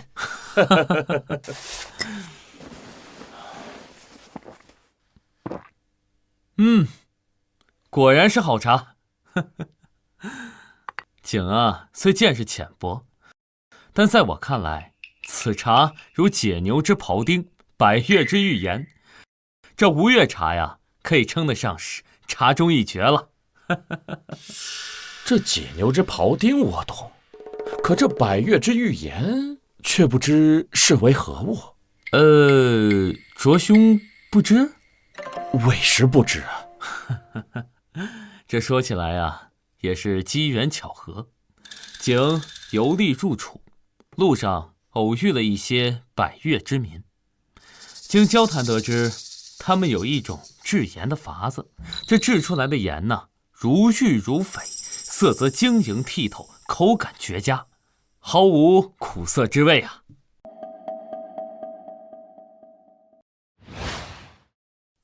景先生，这不是您教我们的吗？这百越之地居然有如此的制盐之法，李怎么从未听说过？这莫要说是卓兄您了，景也从未听说过，心里啊自然是不信，便对他们说，这要是没有实物的话，实在难以相信呢。这群百越之民可有实物？没有，他们对我说，他们空有技术和手艺，却没有施展的地方。这说起来也好笑，景啊心痒难耐，急于见到这如玉之颜，便给他们寻了一处落脚的地方。说起来也是景梦了，没有提前通知一下这片土地的主人，实在是有罪有罪。哎，客气了，不过是一处落脚之地而已，不必挂怀。不知这预言可曾治得？这若是没有制成，景哪敢来此请罪呀？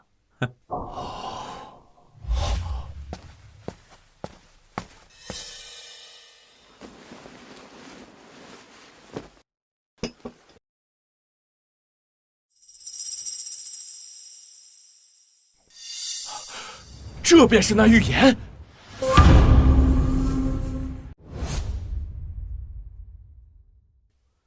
哎呦我去！这就谈成了？什么时候谈成的？不知道啊。好了，周兄，快回吧，不必再送了。景帝难得如此有缘，就让为兄目送你离开。好，那我改日再上门品茶。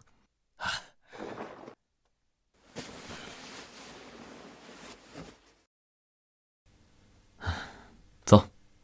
是。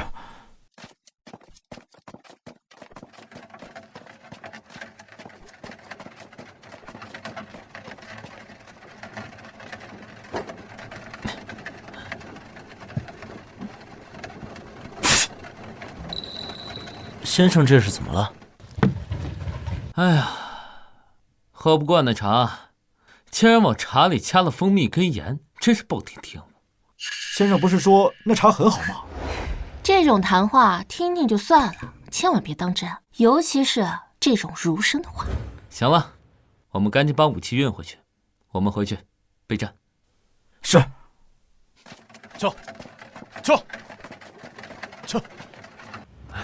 你看这个，这装备真不错啊！是，还挺合身的啊。领主允许我们在此地住下，不过盐要10瓮1斤，卖给领主。日后乌堡的出产10税1。真是好，好，真是好，很坚硬。景哥哥，为何他们如此高兴？着里接受纳税，也就意味着接受他们成为真正的民众，他们的心呀也就安定了下来。可着里只是个下人罢了，他想要的只不过是更多的赋税跟甲士。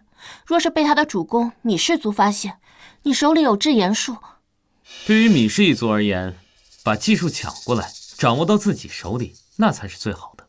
放心，我不会低估贵族的贪婪。你打算怎么做？这要放到以前，他们确实可以随便来抢走。不过现在，我们有甲胄，他们要抢，那就打。诸位，不久之后，乌堡会迎来一场战争，你们都必须振作起来。只要先生一声令下，乌堡上下都愿为先生拼命效力，为先生而战。不，这不是为了我而战，而是为了你们自己。接下来，我会将我这几日研究出来的3种阵法教予你，你必须带着护卫队尽快掌握。是，先生。你们有800人，带甲500，别妄想直接和大军冲杀，需扬长避短。首先呢，这3种阵型其中的一个为盾墙。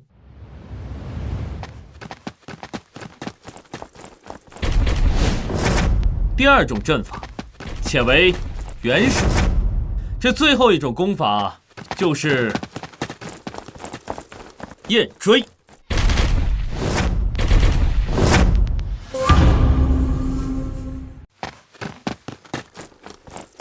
非常好，这兵法4要素风、火、山、林，无论是盾墙还是元手，必须做到不动如山，就如激流里的石头，一旦被撼动，就只有被淹没的可能。这急如风，掠如火，徐如林，守如山。只要做到其中一点，就能够让乌堡在此地立足。先前的军训就是为了让你们做到令行禁止，磨练意志。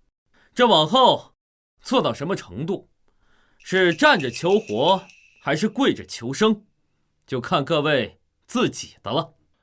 是，先生。先生，大事不好了，有敌人来袭。敌袭？莫非是米氏一族发现我们的存在？不是，他们不是楚人，是齐人。齐人？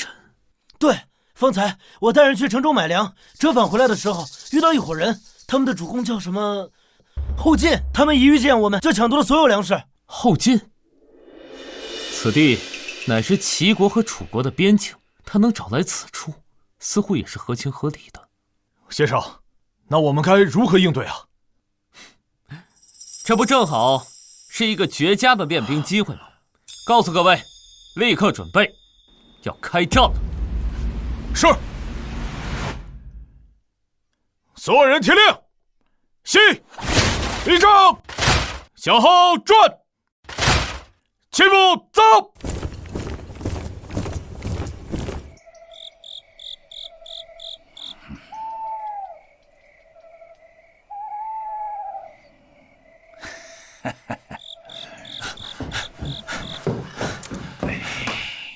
启禀主公，县人来报，有高景的消息了。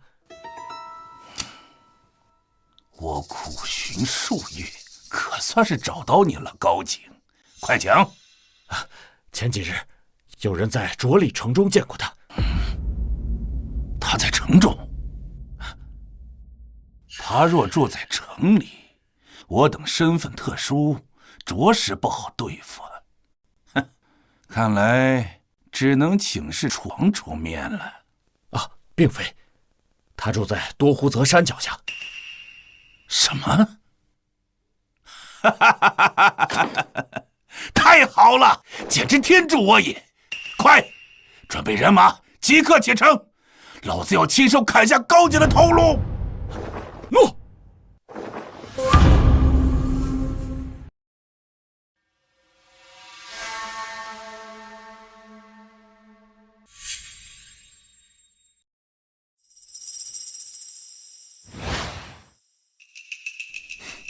不用担心。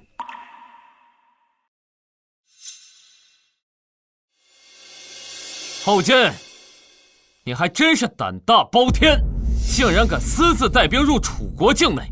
此事若是传到楚王那儿，不怕引发两国矛盾吗？只要你和你身边的人全死了，就没人知道我来过呀。嗯，是吗？我承认你有点手段，你竟能在数月内便组建一支数百人的军队。可是我有上千人马，你区区几百号人，你玩什么命啊？拿什么给我斗？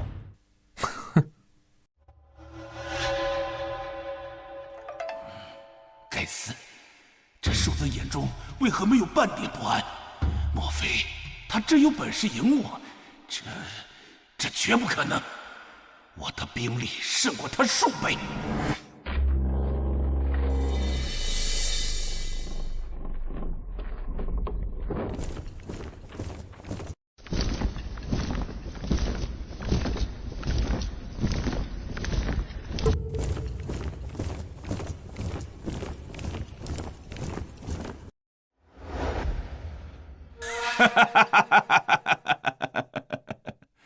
若是你们躲避不出，我们军队还需要费点事儿啊！想不到你们居然主动出来了，高景啊高景，你就等着看着他们被屠杀吧！是吗？还在逞强！众将士，给我杀！是！上！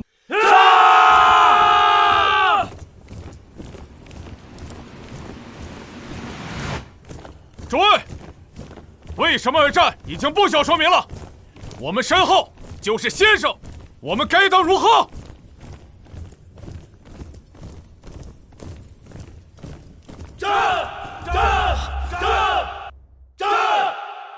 那就战！主公，他们的气场竟丝毫不弱于我等。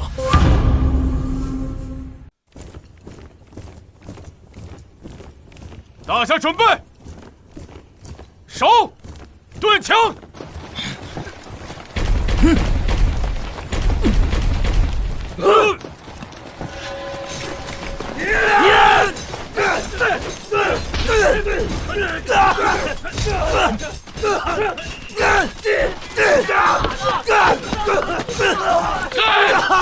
所有人听令，不得退后半步。身后就是先生，家人是朋友，我等绝不后退。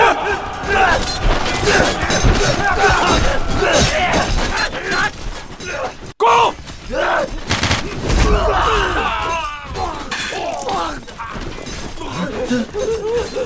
什么？给我攻回去！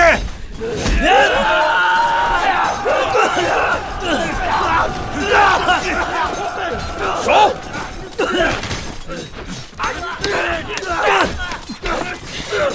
一群蠢货，给我猛攻！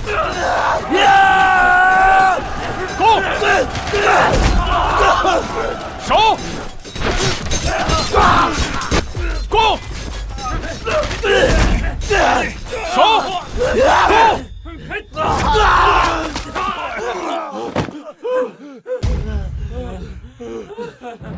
这怎么可能？快给我攻回去！给我攻回去！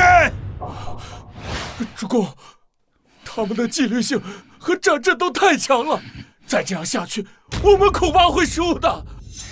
混账！一群蠢货，连一群刁民都比不过吗？啊！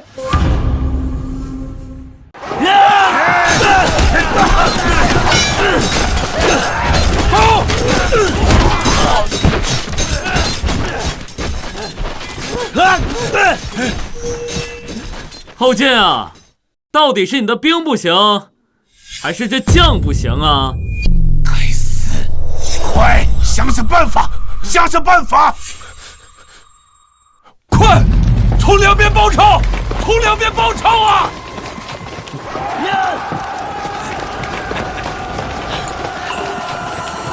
援！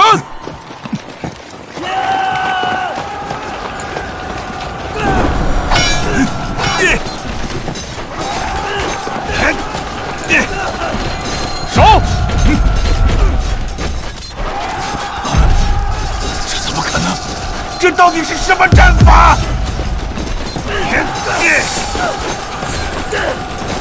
主公，这高阶的兵法造诣皆在我等之上，我将实在应付不来啊！蠢货，连一介书生都比不过，我养你有何用？你这庶子，莫非是有鬼神之能？你这说的哪里话？景乃是儒家弟子，一向敬鬼神而远之。所有人，以我为首，夜追！诸位，随我杀了他！杀！冲！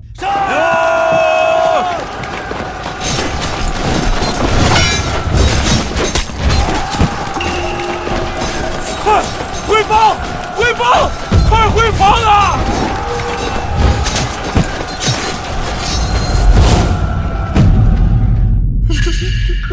鬼神之力啊！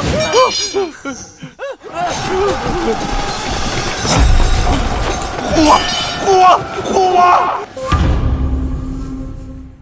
哎，快！护我！别乱动！谁敢乱动，我砍了他！都别动啊！你别乱来啊！在你面前这位可是齐国相邦之侄啊！你要是杀了他，你们都承担不起后果的。不错，高景，我承认你有点本事。我家叔乃是相邦啊！你要是杀了我，你就别想再回到齐国。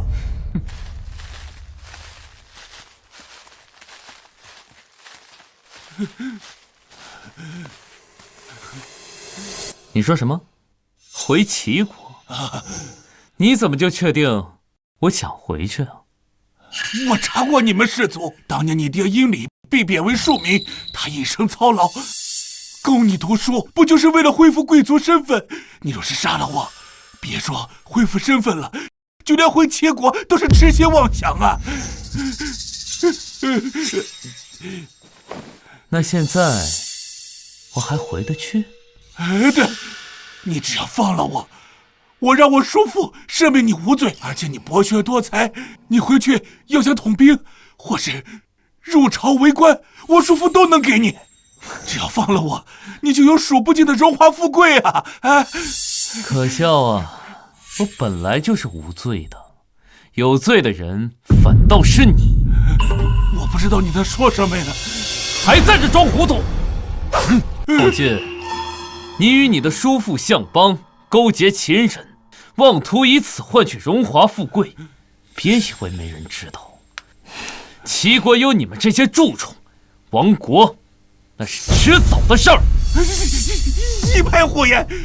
我叔父之所以这么做，皆是为齐国能够长盛万代啊！就凭你们？那你还是去阎王那儿做你的春秋大梦去吧。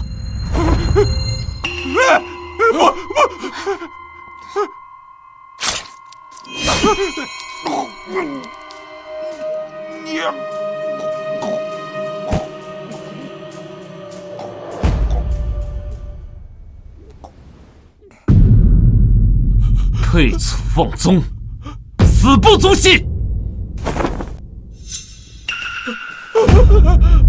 先生，我也是被逼无奈的，后进的事与我无关的，先生。留下你的甲胄和武器，带上你的人，滚出楚国！谢谢先生，谢谢先生，谢谢先生。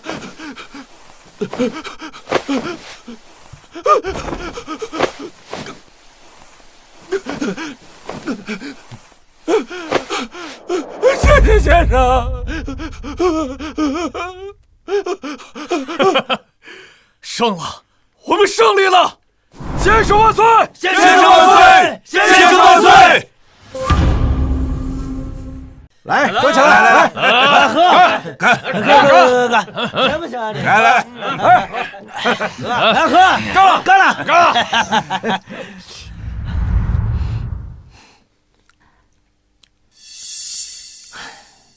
好了，这是时候啊，要离开了。什么？怎么，你不舍得了？我知道，你志不在此，你心在远方。先前说好了，为他们找条活路，现在已经做到了，自然是要离开的。况且我的家人都在韩国，自然不能留在这儿。怎么了？你要留下？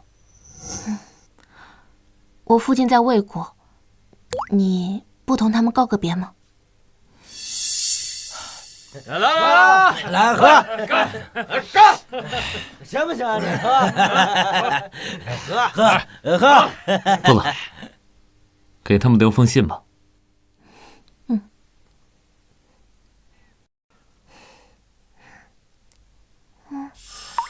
景哥哥，我们还会回来吗？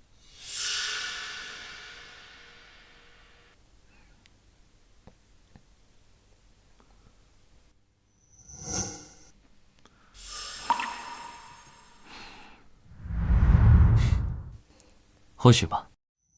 你就这么丢下大家吗？我也不可能照顾他们一辈子。人呢，总归还是要靠自己的。你长大了也一样。哦。景先生，景先生，请留步。景先生，景先生，你这是要去哪儿啊？你告诉他们了？不辞而别可不是个好习惯。景先生，您可不能走啊！你要是走了，我们以后可怎么办啊？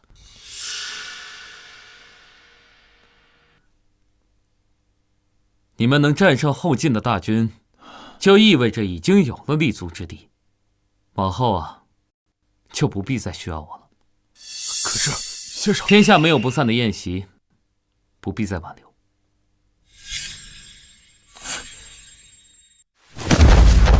景先生，您对我们的大恩大德，我等永世不忘。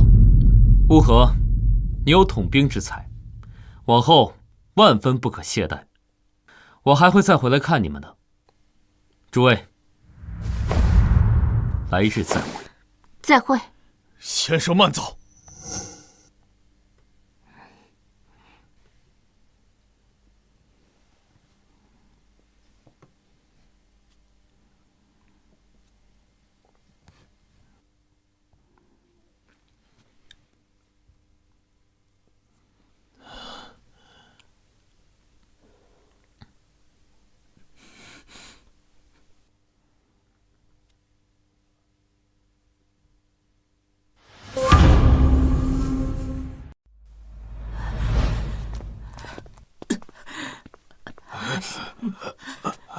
简直！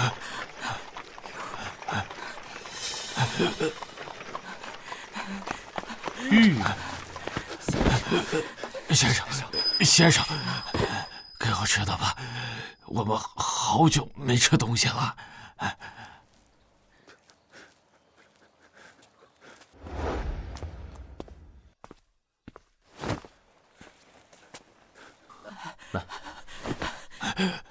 谢谢先生，谢谢先生，谢谢先生。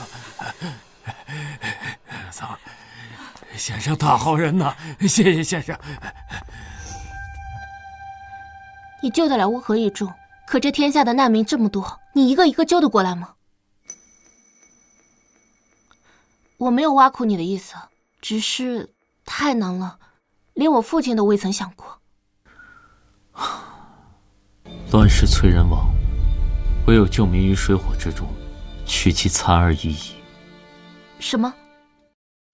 若想天下太平，唯有统六国，并天下。